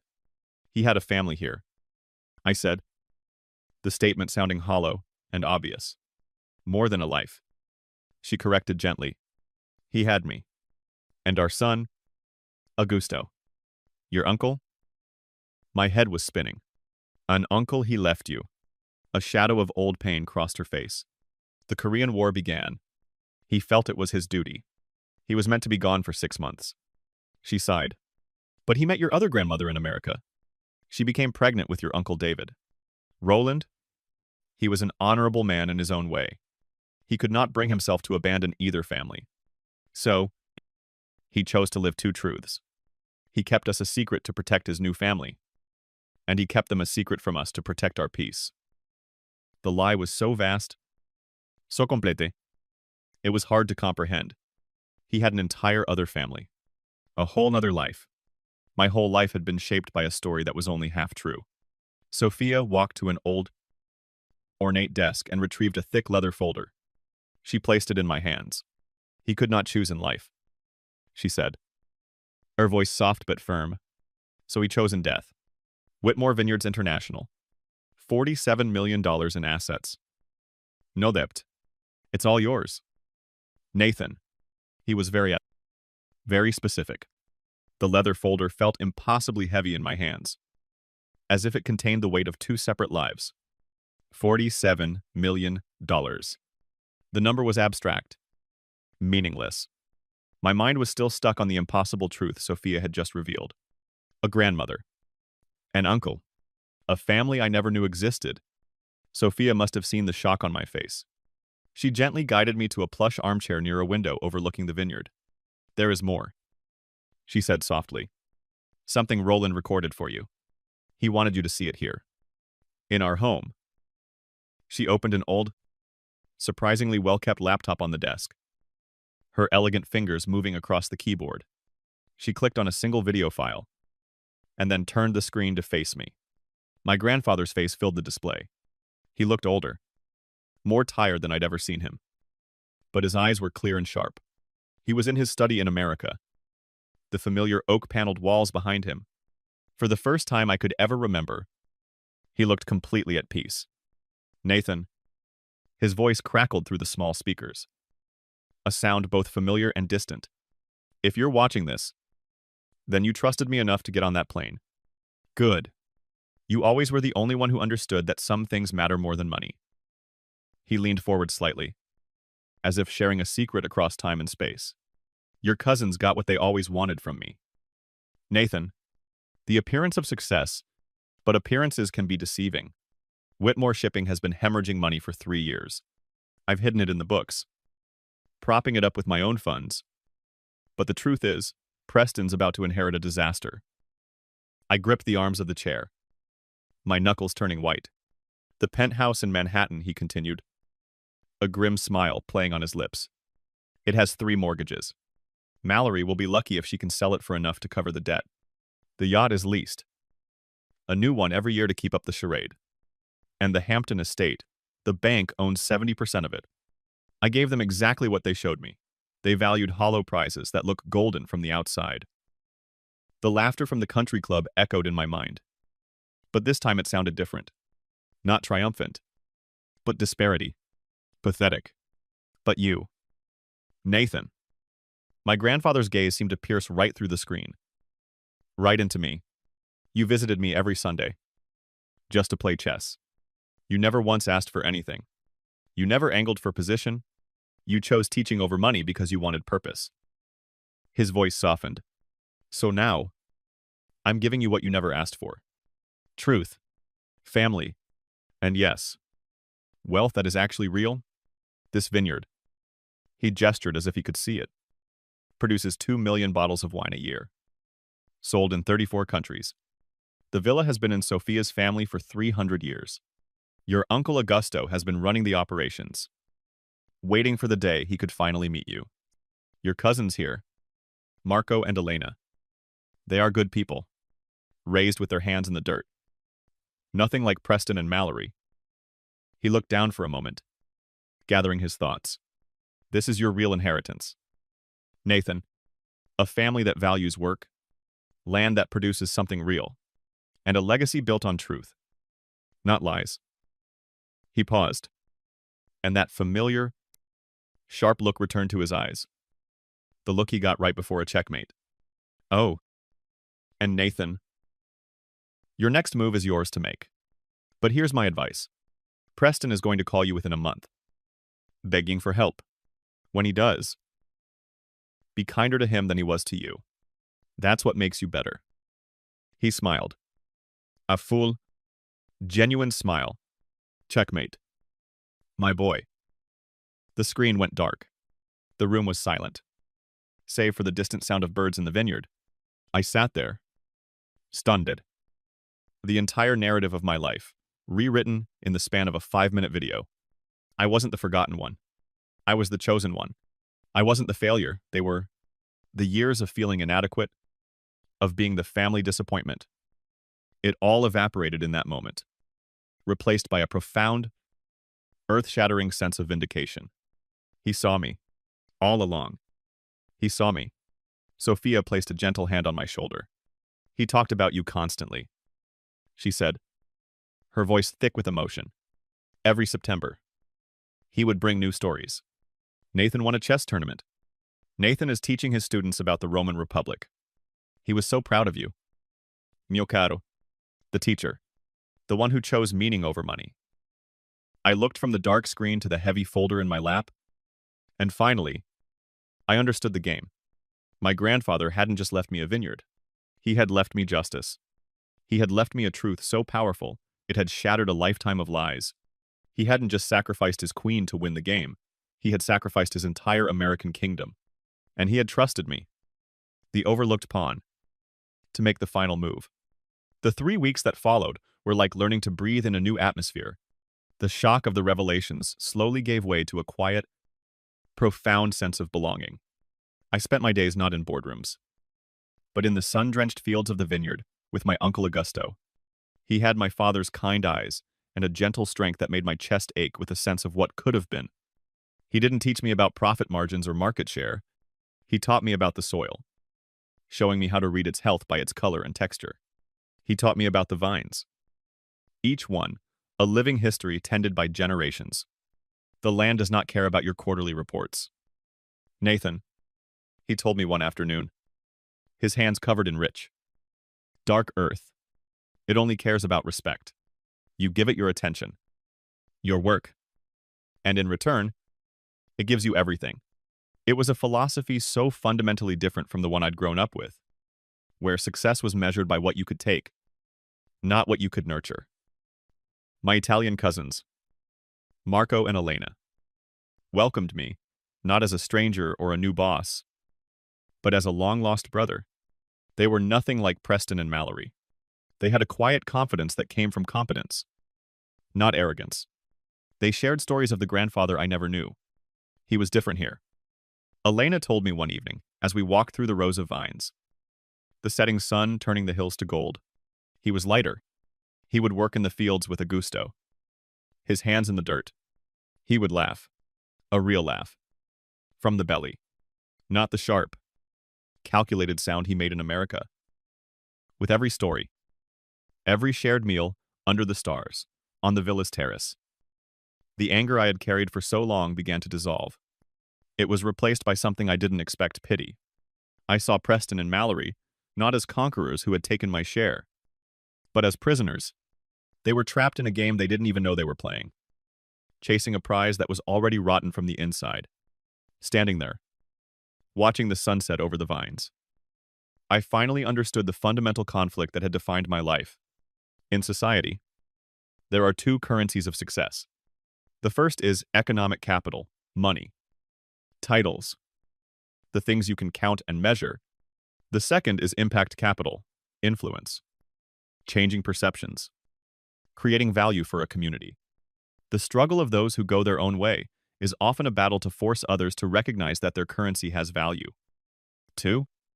And often, it's only when someone with immense economic capital steps in to validate it that impact capital is finally recognized. That is the tragedy. But it's also the truth of the game. My entire life, my family in America had only recognized one currency: my choice to be a teacher.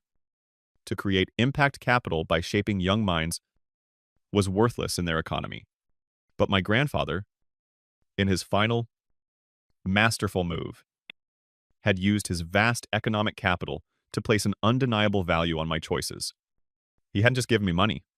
He had declared that my currency, the one I had chosen to trade in, was the one that truly mattered.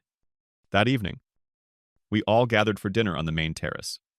The table was laden with fresh pasta, grilled vegetables from the garden, and bottles of our own eredità. The air was filled with easy laughter and conversation that flowed between Italian and English. Sophia sat at the head of the table, not as a matriarch ruling her subjects, but as the warm center of a family that genuinely enjoyed each other's company. I looked at their faces, these people who were my blood, my family. I saw the legacy Roland had built here, a legacy of hard work, integrity, and joy. This was the real inheritance, not the $47 million in assets, but this feeling of being home, the feeling of being seen, the quiet, unshakable knowledge that I was exactly where I was supposed to be. The anger was gone. The hurt was gone. For the first time, I felt whole, and I knew, with a certainty that settled deep in my bones, that when my cousin Preston's call finally came, I would be ready. The call came on a Tuesday night, exactly 23 days after I'd left Italy. I was back in Detroit, back in my apartment, back to grading essays on the Civil War. Everything was the same. Yet nothing was. The water stain on the ceiling was still there. But now it looked less like a mark of failure and more like a fond, distant memory. I was teaching with a new authority, and a quiet confidence my students seemed to notice. My phone lit up just after midnight. The name on the screen made my heart give a single, hard thud. Preston Whitmore. I let it ring 3 times, taking a slow, steadying breath. This was it. The move my grandfather had predicted. I answered, but said nothing. Nathan Preston's voice was a ragged whisper, completely stripped of its usual booming arrogance. It sounded like it had been scraped over gravel. Nathan. It's me. It's Preston. We need to talk. I waited. The silence stretched, filled only by the sound of his unsteady breathing on the other end of the line. The company, he finally choked out. It's gone. It was all a lie. A house of cards. The accountants found everything after I took over. The secret loans. The offshore accounts. Grandfather used to prop it up for years. It's all bankrupt. Nathan. I listened. My own expression, unreadable in the dark of my apartment. I felt no surge of triumph. No satisfying rush of, I told you so. Just a quiet, heavy finality. The echo of a collapse that had happened long ago. Dad's lost the Hamptons house, he continued, his voice cracking. The bank took it last week. Mallory. They foreclosed on the penthouse yesterday. The yacht company is suing her for breaking the lease. It's all gone. Nathan. All of it. He paused, and I could hear him take a shuddering breath. We were horrible to you. At the funeral. Laughing at you. God. We were so stupid. So arrogant. I still said nothing. I let him sit in the uncomfortable truth he had created for himself. There was nothing I could say that would be louder than the silence. Grandfather left you something real. Didn't he? It wasn't a question, it was a statement. A final, bitter realization. I knew it the moment I saw you walk out of that country club. You knew something we didn't. He let out a sound that was half laugh, half sob. Good, he whispered. You deserve it. You were the only one who actually loved him instead of his money. The only one. This was it. The admission. The surrender. The moment the king of their hollow kingdom finally knelt. Not to me, but to the truth. After a lifetime of being made to feel small, of having my worth questioned at every turn. The validation came, not in a triumphant roar, but in the broken whisper of my fallen rival. And in that moment, all I felt was a vast, quiet sadness for him. What do you want? Preston, I finally asked. My voice calm, and even, I don't know, he stammered. Help. Advice. I don't know what to do. We have nothing. Here was the power my grandfather had given me. The power to crush him or the power to lift him up. Roland's final piece of advice echoed in my mind. Be kinder to him than he was to you. That's what makes you better. I looked around my small, humble apartment. It was still just a room with a leaky faucet and a water-stained ceiling. But tonight, it felt like a throne. I need time to think about this. Preston, I said, my voice holding a new weight. A new authority. I'll call you. I hung up before he could reply. I had won the game. Not just the one on the chessboard, but the long, invisible one my grandfather had been playing for 60 years. Now, the board was clear. The pieces were mine to command. And I had to decide what kind of king I was going to be. That was a year ago. Today, my life is a strange and beautiful blend of two worlds. 3 days a week, I stand in front of my classroom at Lincoln High, teaching the sons and daughters of auto workers about the fall of the Roman Empire. The other 4, I'm on video calls with Italy, discussing soil acidity reports and distribution contracts for Whitmore vineyards. My students think it's the coolest thing in the world that their history teacher owns an Italian vineyard. I use it as a teaching tool. We talk about ancient Roman agriculture, international trade, and the economics of a family business. I didn't take Preston's call for a week. When I finally did, I made him an offer, not a handout, a job. He is now the U.S. distribution manager for Aita wines. He works out of a small, leased office in New Jersey. Not a glittering skyscraper. He earns a salary. He doesn't own a single share. Last week, on our quarterly review call, he presented a detailed plan for expanding into 3 new states. It was brilliant. He was working harder and smarter than he ever had when his name was on the building. He was finally earning his success. And for the first time, I saw respect in his eyes. Not for my money, but for my judgment. Mallory took longer to come around. After the collapse, she disappeared for a few months. Then, an email arrived in my inbox. The subject line was just one word: help. I offered her a position in Italy, learning the marketing side of the business from the ground up. Starting as an intern. She accepted. I saw her social media profile the other day. The designer clothes and yacht pictures are gone. They've been replaced by photos of the vineyard workers, of the grape harvest, of her learning to prune the vines with Uncle Augusto. Her 200,000 followers have become 50,000. But the comments are different now. People aren't just liking her pictures. They're asking questions about the wine, about the history. She's selling something real. Not just herself. Through Preston. I heard that my Uncle David and Aunt Kimberly had moved into a small apartment in a suburb I'd never heard of. David, the man who saw himself as Roland's heir, was working as a bookkeeper for a small accounting firm. Kimberly, who once chaired charity galas. I got a job in the personal shopping department at Nordstrom. They never spoke to me again. But their silence was an answer in itself.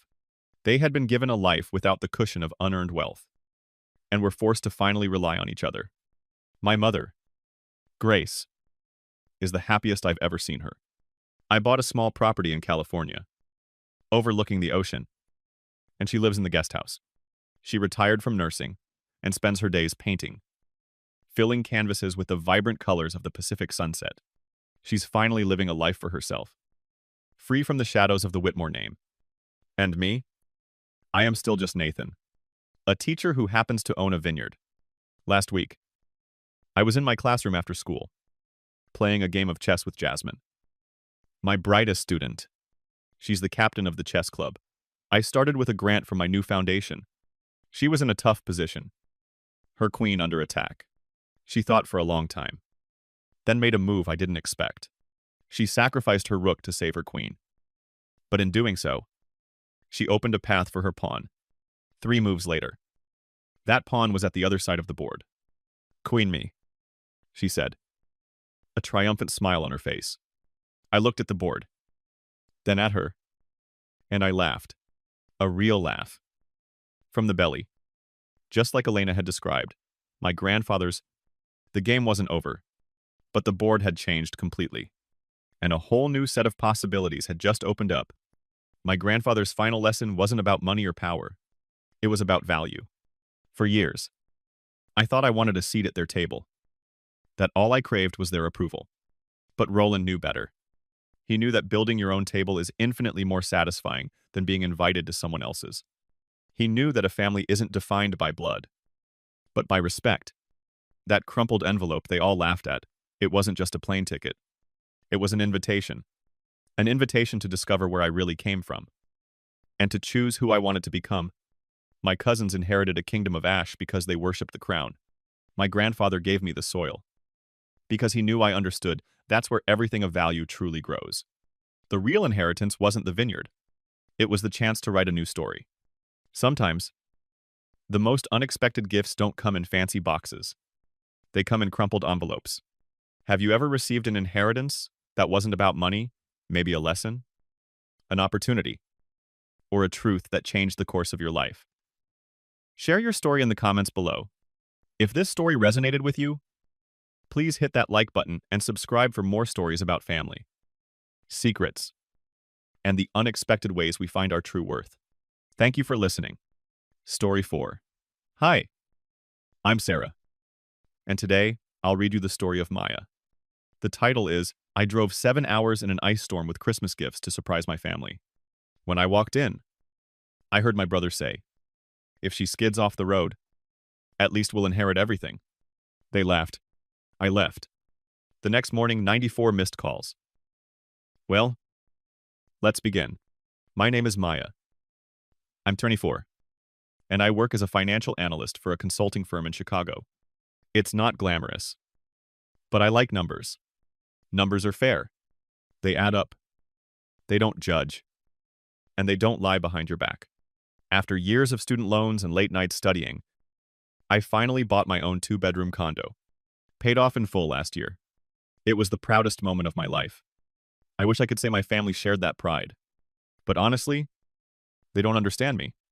They live in a small town in Ohio, in the same house where I grew up. My parents are the kind of people who think being successful means throwing the loudest barbecues, knowing every neighbor, and making sure everyone in church sees you sitting in the front row. My younger brother, Ryan, is exactly like them, loud, charming, always surrounded by people, even when he has nothing figured out in his life. Me, I've always been the serious one. At family gatherings, relatives would pat me on the back and say, Maya, you should smile more. Don't work too hard. When will you bring someone home?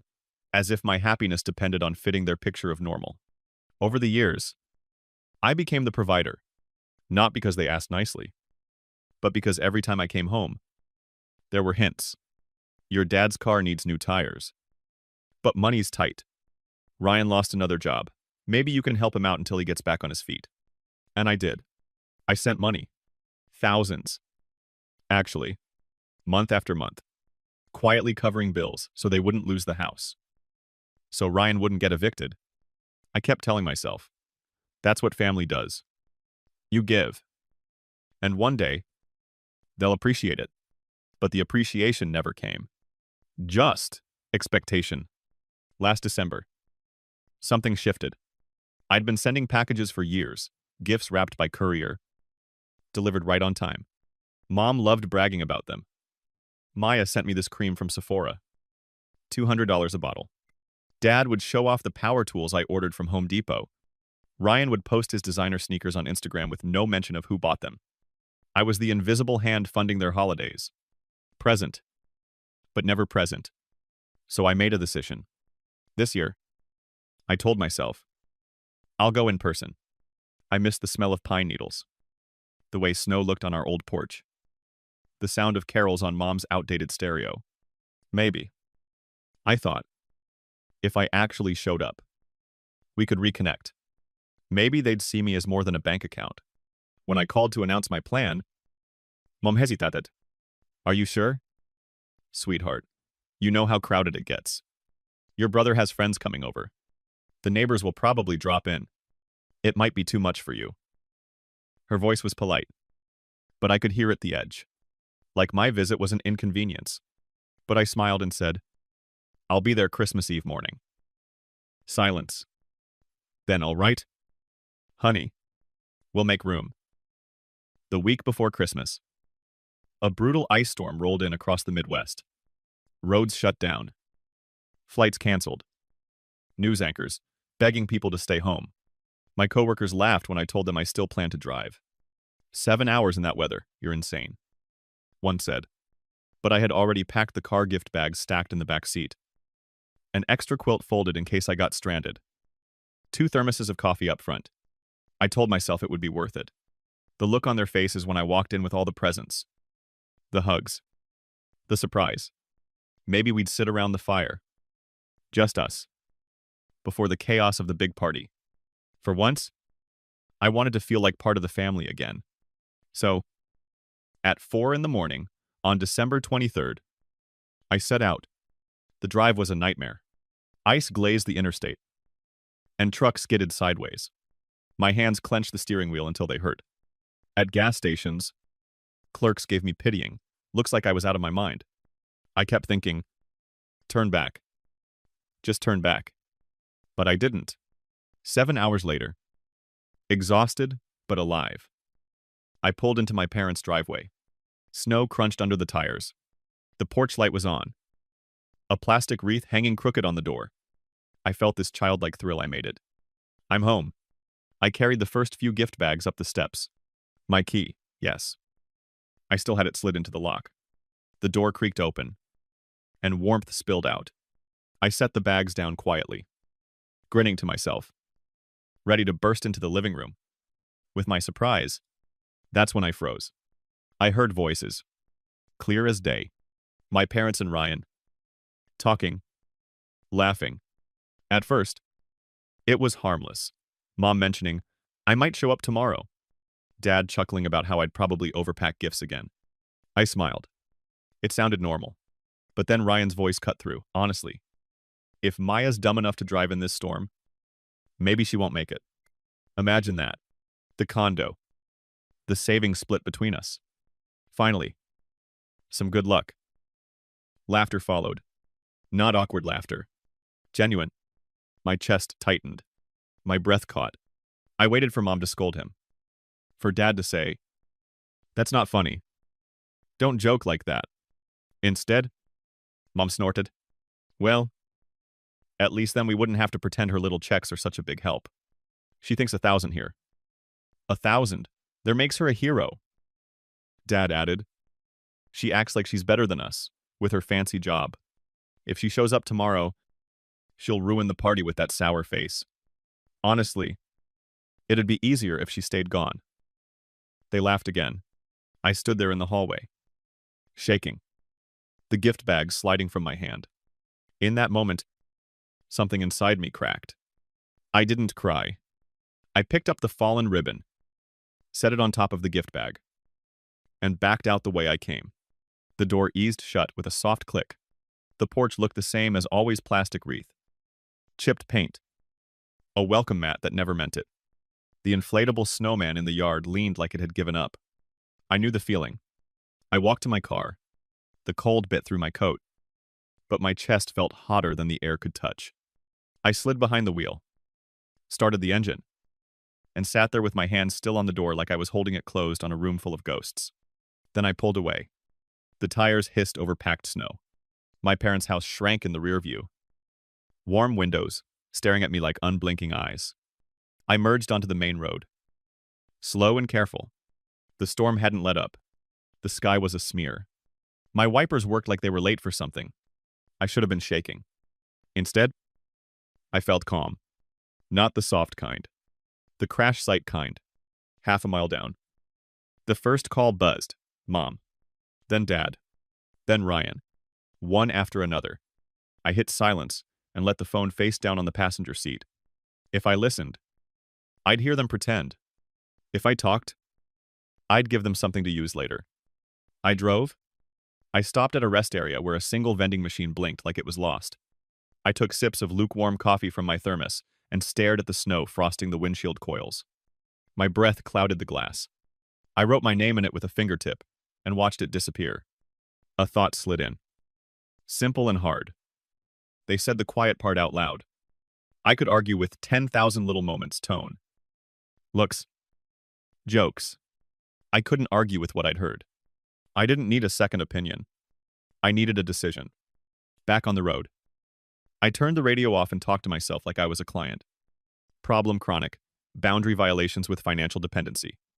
Risk high. Plan close all doors. They walk through. I kept my speed steady. White lines came and went like shallow breaths. Another call. Another. Then texts. I didn't read them. I wanted something childish. Something dramatic, like throwing the phone out the window. Instead, I flipped it to airplane mode. Quiet fell like fresh snow. When I reached the state line, I pulled into a diner lit with tired yellow bulbs. The sign said, "All day breakfast," even though it was nearly evening. My boots squeaked on the floor. A waitress with silver hair and a tired smile poured coffee without asking. "You're out in this," she said. "Bad reasons." I answered. "You want pie?" "No," I said. Then, "Yes." She set down apple pie and a fork. The pie was warm, soft in the middle, crisp on top. I took one bite and nearly choked, because my throat chose that moment to close. Tears finally came. Not loud, just the kind that slide and keep sliding. The waitress didn't ask. She topped off my cup and left a stack of napkins. The good kind, the thick ones, when I could breathe again. I pulled out my laptop. I tethered my phone just long enough to get a connection, then shut it down again. I logged into every place I had ever created an open door. Banking first. Savings. Checking. Brokerage. I changed passwords. I added two-factor where I'd been meaning to. I checked recent activity. Transfer popped up. Neat and familiar mom's house support. Ryan's bridge money.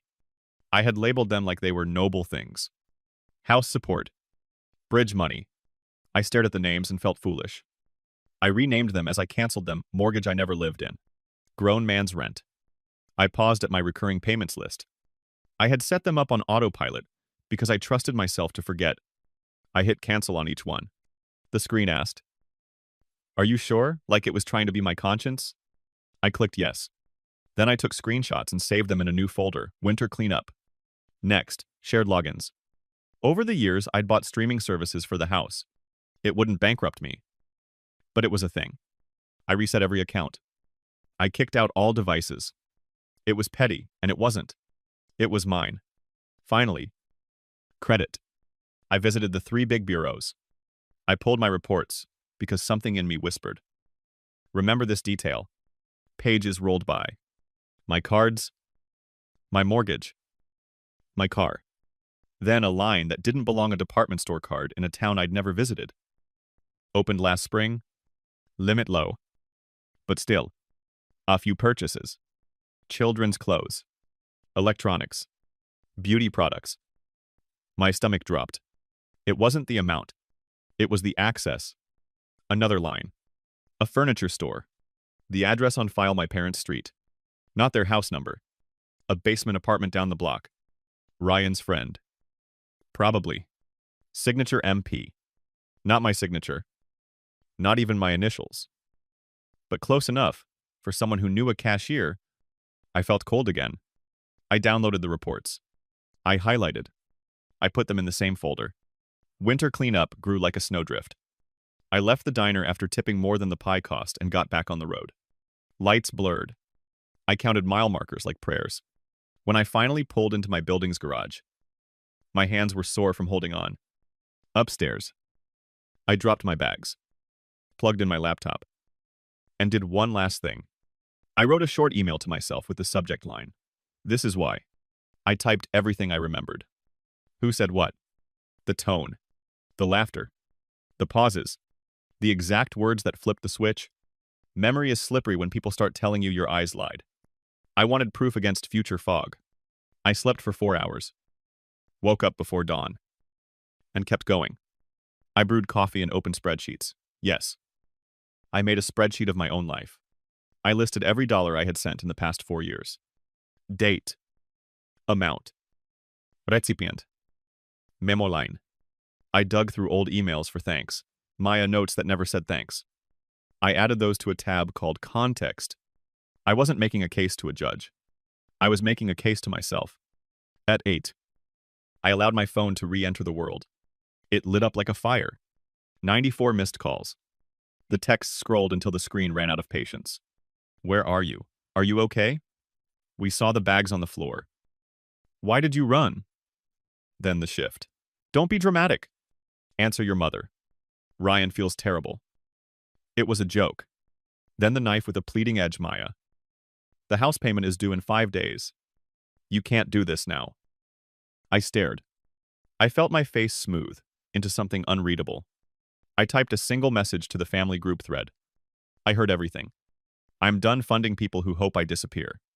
Don't contact me. Then I blocked the thread and put the phone down like it belonged to someone whose life I no longer worked in. I opened my sliding door and stepped onto the balcony. The city was a watercolor of salt and slush. A bus moaned past. Somewhere below, a dog barked at nothing. I breathed in air that tasted like metal and snow. It felt clean. That afternoon, I met Noor. Noor is my neighbor across the hall, software designer. 28. Loud earrings. Gentlest eyes. We nod in the elevator sometimes. That day, she saw my face and tilted her head. You okay? She asked. Family holiday. I said. Oof. She leaned on my doorframe. Do you want soup? I make too much when I'm nervous about the world. I should have said no. I said yes.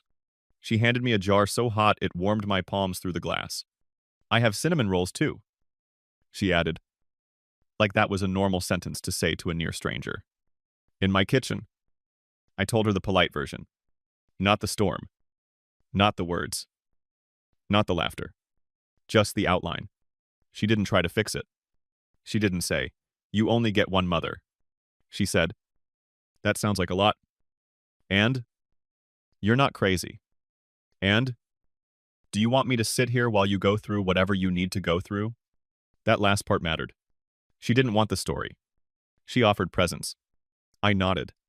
We ate soup that tasted like ginger and garlic and warmth. And she scrolled quietly on her phone while I finished the spreadsheet. By evening, a second neighbor texted Evan from down the hall. Mid-30s. Works at a credit union. We'd traded plant advice once. Random. He wrote. But if you ever want a second set of eyes on credit stuff, I do that all day. Holiday fraud spikes right now. I stared at that message. Remember this detail. Actually, I replied. Yes. We met in the lounge with my laptop. He kept it professional, even though we lived on the same floor. You have a couple of inquiries that look odd, he said. He showed me dates. Names? A payday lender I'd never touched. Could be nothing. Could be someone tried to run applications and got denied. He printed a list from a secure terminal and slid it across the table. Freeze your credit with all 3 bureaus. Now, it's free. It stops everything cold. I already did. I said, this morning. He smiled. Good. Also, watch your mail for letters about new accounts you didn't open. If they come, keep them. Do you think I stopped? The question tasted like rust. Do you think it could be someone in my family? He didn't flinch. It's almost always someone with access. Names. Addresses. Birthdays. You don't have to decide that tonight. Just lock the doors. We can sort the rest. I walked back to my place with the list folded under my arm, and the first real breath I'd taken in 24 hours. I deleted family from my favorites. I added winter cleanup to my desktop. I made tea. I turned on a lamp I love because the shade glows like honey. I waited for the panic to return. But it didn't. Shock had burned off. In its place, something clear and steady. At midnight, a new email pinged through the blocks. Subject application. Received FROM River Ridge Auto Finance. Thank you for your application. Maya Patel. It began my full name, correct. My old phone number listed. A dealership, 2 towns over from my parents. A truck. Down payment to be finalized upon cosigner confirmation. Cosigner. I read it 3 times. The document attached showed a signature that looked like someone traced my name through frosted glass. My hands didn't tremble. Mayavdit. I forwarded the email to myself. Saved the attachment beside the screenshots. And whispered into my empty kitchen. Okay. Not grief. Not rage. A simple okay. The kind that means a line has snapped, taut. I closed my laptop and looked out at the city. The snow had stopped. The streets gleamed. Somewhere. Plows pushed piles into neat surrender. I thought of the house with the leaning snowman and the warm yellow windows, and the way laughter sounds like love until you hear what it's covering. Tomorrow, I'd make calls. I'd learn the shape of this mess. I'd draw new lines and nail them down with iron. For now, I turned off the lamp and let the room go quiet. The dark didn't feel like an absence. It felt like a boundary. When the lawyer slid the folder across the polished oak desk, I felt the weight of years collapse into a single moment. Inside were copies of bank statements, notarized documents, and text threads that left no space for denial. My brother, the so-called golden child, had been quietly funneling money out of our parents' retirement account into a failing side business. The very account I had helped build by giving up countless vacations, overtime hours, and promotions. Also, Mom and Dad would never feel insecure in their old age. And yet, here it was. Line after line of withdrawals, labeled with vague descriptions, all signed under my brother's authorization. The lawyer leaned back, his voice steady. This isn't just negligence. This could fall under financial fraud. The room tilted for a moment. Not because I was surprised my suspicions had been growing for months, but because the magnitude finally had evidence. For years, I had been told I was paranoid. Dramatic. Too sensitive. But now paper did not lie. I walked out of that office into the crisp evening air, and for the first time in my life, the silence around me felt like an ally. No voices telling me to let it go. No guilt clawing at my ribs. Just the steady drumbeat of my own resolve. I knew what had to come next. I didn't confront him immediately. No. That would have been too easy. Instead, I played the long game. I contacted the bank, froze any further withdrawals under legal suspicion, and had them note in the system that no changes could be made without my written approval. The look on his face when he tried to access funds a week later, only to find the account locked, must have been priceless. He stormed into my apartment, uninvited, his eyes wild, his voice shaking not with shame, but with fury. "What did you do?" he barked, as if my protection of our parents' livelihood was the real crime.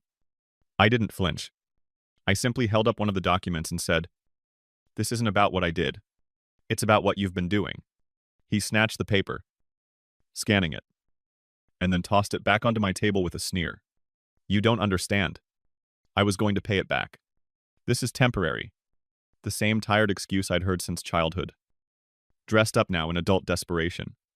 What struck me wasn't just the audacity, but the entitlement buried in his tone. He truly believed he had the right to gamble with the family's future because the world owed him another chance. I stayed calm, my words deliberate. Temporary theft is still theft. And this time, I'm not cleaning up after you. His mouth opened, then closed, like he couldn't quite comprehend a version of me that didn't bend. That silence, that fracture in his control was the first victory I let myself savor. But villains don't collapse quietly. Within days, he had rallied my parents, spinning the narrative that I was overreacting and trying to control everything.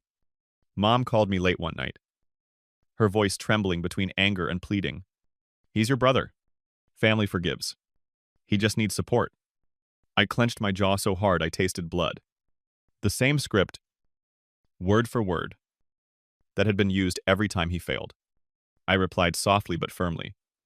"Support doesn't mean enabling fraud. I won't let you be left with nothing because of his mistakes. Not this time." Her sharp inhale told me she wasn't expecting resistance. And for the first time, I didn't back down. I gathered allies quietly. My best friend Callie, steady as ever, helped me organize documents chronologically, so the case was airtight. Evan, my colleague, offered to connect me with a financial crimes investigator he trusted. Even the bank manager, usually neutral, admitted in writing that the withdrawal patterns were irregular and suspicious. Piece by piece, I built a wall of evidence so high that no amount of gaslighting could climb it. The night of the confrontation came sooner than I thought. My brother showed up again, this time dragging his wife along as backup. She tried to play the role of mediator, but her sharp glances revealed her true aim to corner me into backing off. My apartment, my sanctuary, suddenly felt like a stage where every truth I'd bottled had to be uncorked. I laid out the statements, one after another, like daggers on the table. His reaction followed the exact cycle the lawyer had predicted: denial, anger, Bargaining. Blame. This is fake. You forged this. Then you don't get it. I had no choice. Then, if you love this family, you'd cover for me. And finally, this is all your fault, you set me up, each phase louder. More desperate. But I didn't raise my voice once. Instead, I ended it with a single sentence. You've mistaken my silence for weakness. Those days are over. The shift was palpable. He realized he couldn't win this round. Not with evidence staring him down. His wife hissed threats about destroying the family name. But I was already beyond fear. I informed them calmly that the documents were filed with both the lawyer and the authorities. Whatever they chose to do next. The train of consequences had already left the station. After they left, slamming the door so hard a frame rattled off my wall. I sank into my chair. For the first time in years, I felt the weight slide off my shoulders. It wasn't joy. Not yet. It was something deeper, the raw relief of finally stepping out of a cage I hadn't realized was locked until I held the key. The fallout spread quickly. My parents wavered at first, torn between their loyalty to him and the undeniable evidence.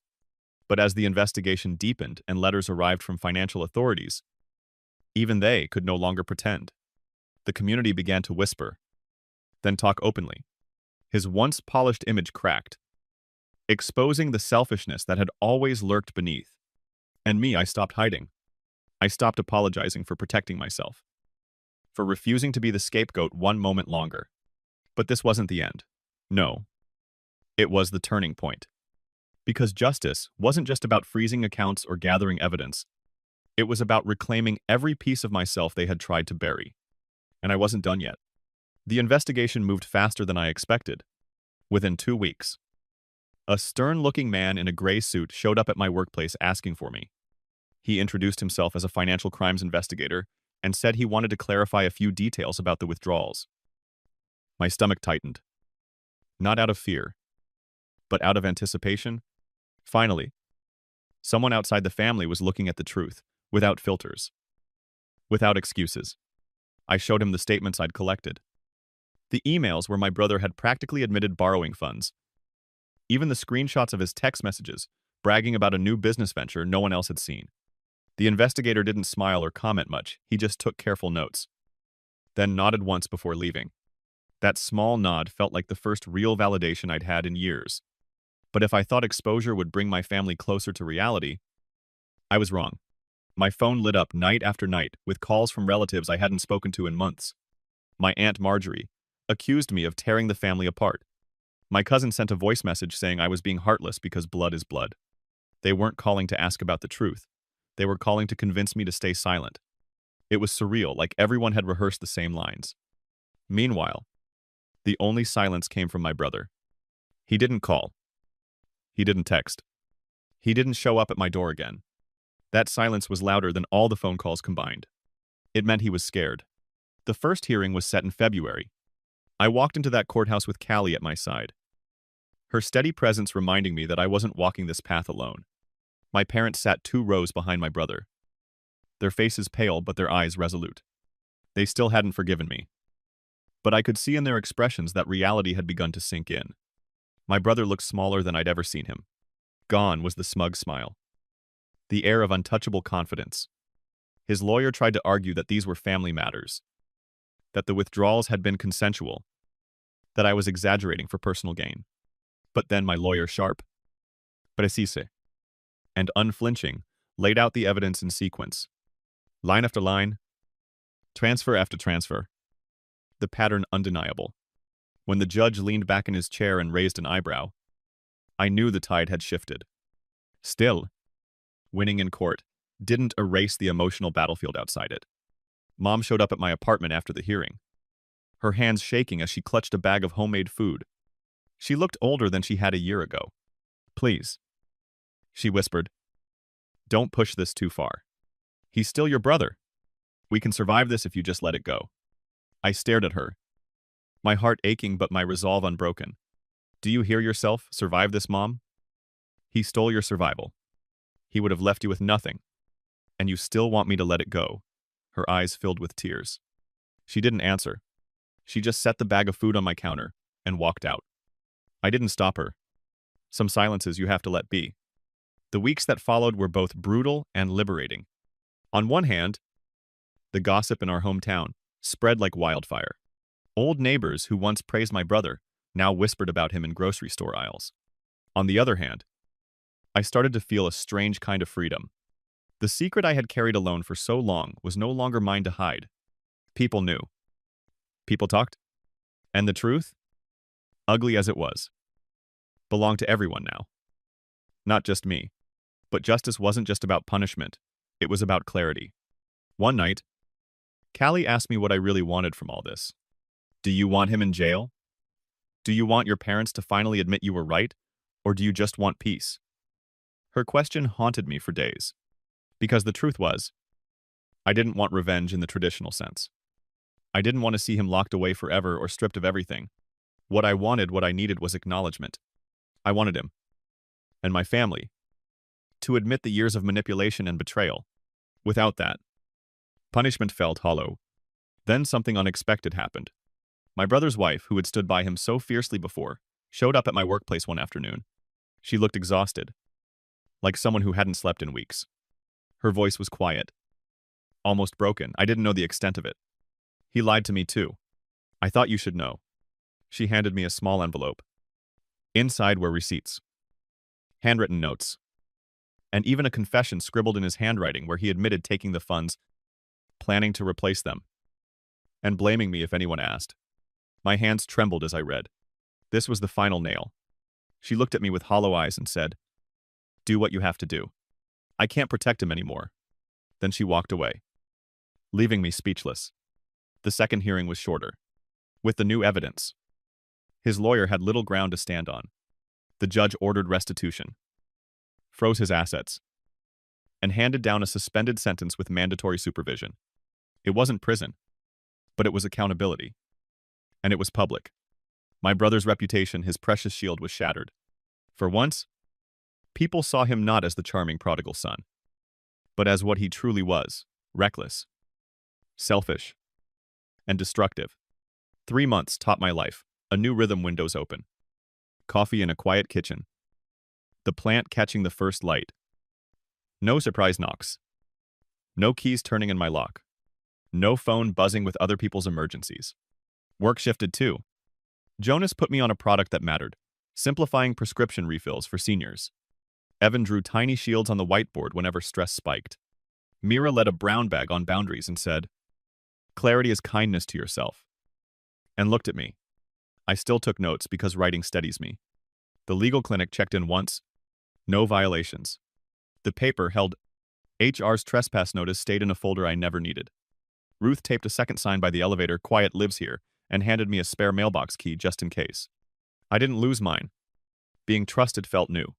Family news came through Danny. The baby arrived on a wet Thursday, 10 fingers. Dentus. Cheeks like bread dough. A cropped photo without adults. Healthy, she wrote. I stared and felt relief, braided with sadness and a fierce wish. Let him grow up in truth. Not content, Tasha pivoted. The live stream backlash was loud enough to hear. She rebranded to Honest Motherhood. Fewer ambushes. More laundry. No more tagging brands with my name. She sold the ring light and filmed in the yard. I didn't watch. Danny said it was quieter. This time, quiet felt like grace. Noel took a night shift at a warehouse. Hated it. Kept it. Diapers don't care about dreams. He texted Danny. Tell Lena I'm working. He didn't ask for money. That was new. Dad got practical fences. A porch step. More flounces. Fair prices. Better sleep. He emailed the clinic. We are complying. Full stop. No guilt ribbons attached. Mom stayed off my phone. One card to the P.O. box, a watercolor leaf, and 3 lines. We're adjusting. I hope you are well. Mom. I put it in a drawer. Love doesn't need performance. Absence can be a boundary and a balm. I turned 33 over a chocolate cake in a kitchen that was mine. Kalilita candle. Make it count. I wished for steadiness. Evan brought a helium balloon that shouted, "You did it!" About what? Unclear. Mira gave me a tiny binder. Not someday. Today. I laughed and cried at once.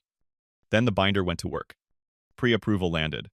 I toured places that smelled like paint and optimism. Most were wrong. Then, a crooked little row house, 2 rooms down. One up.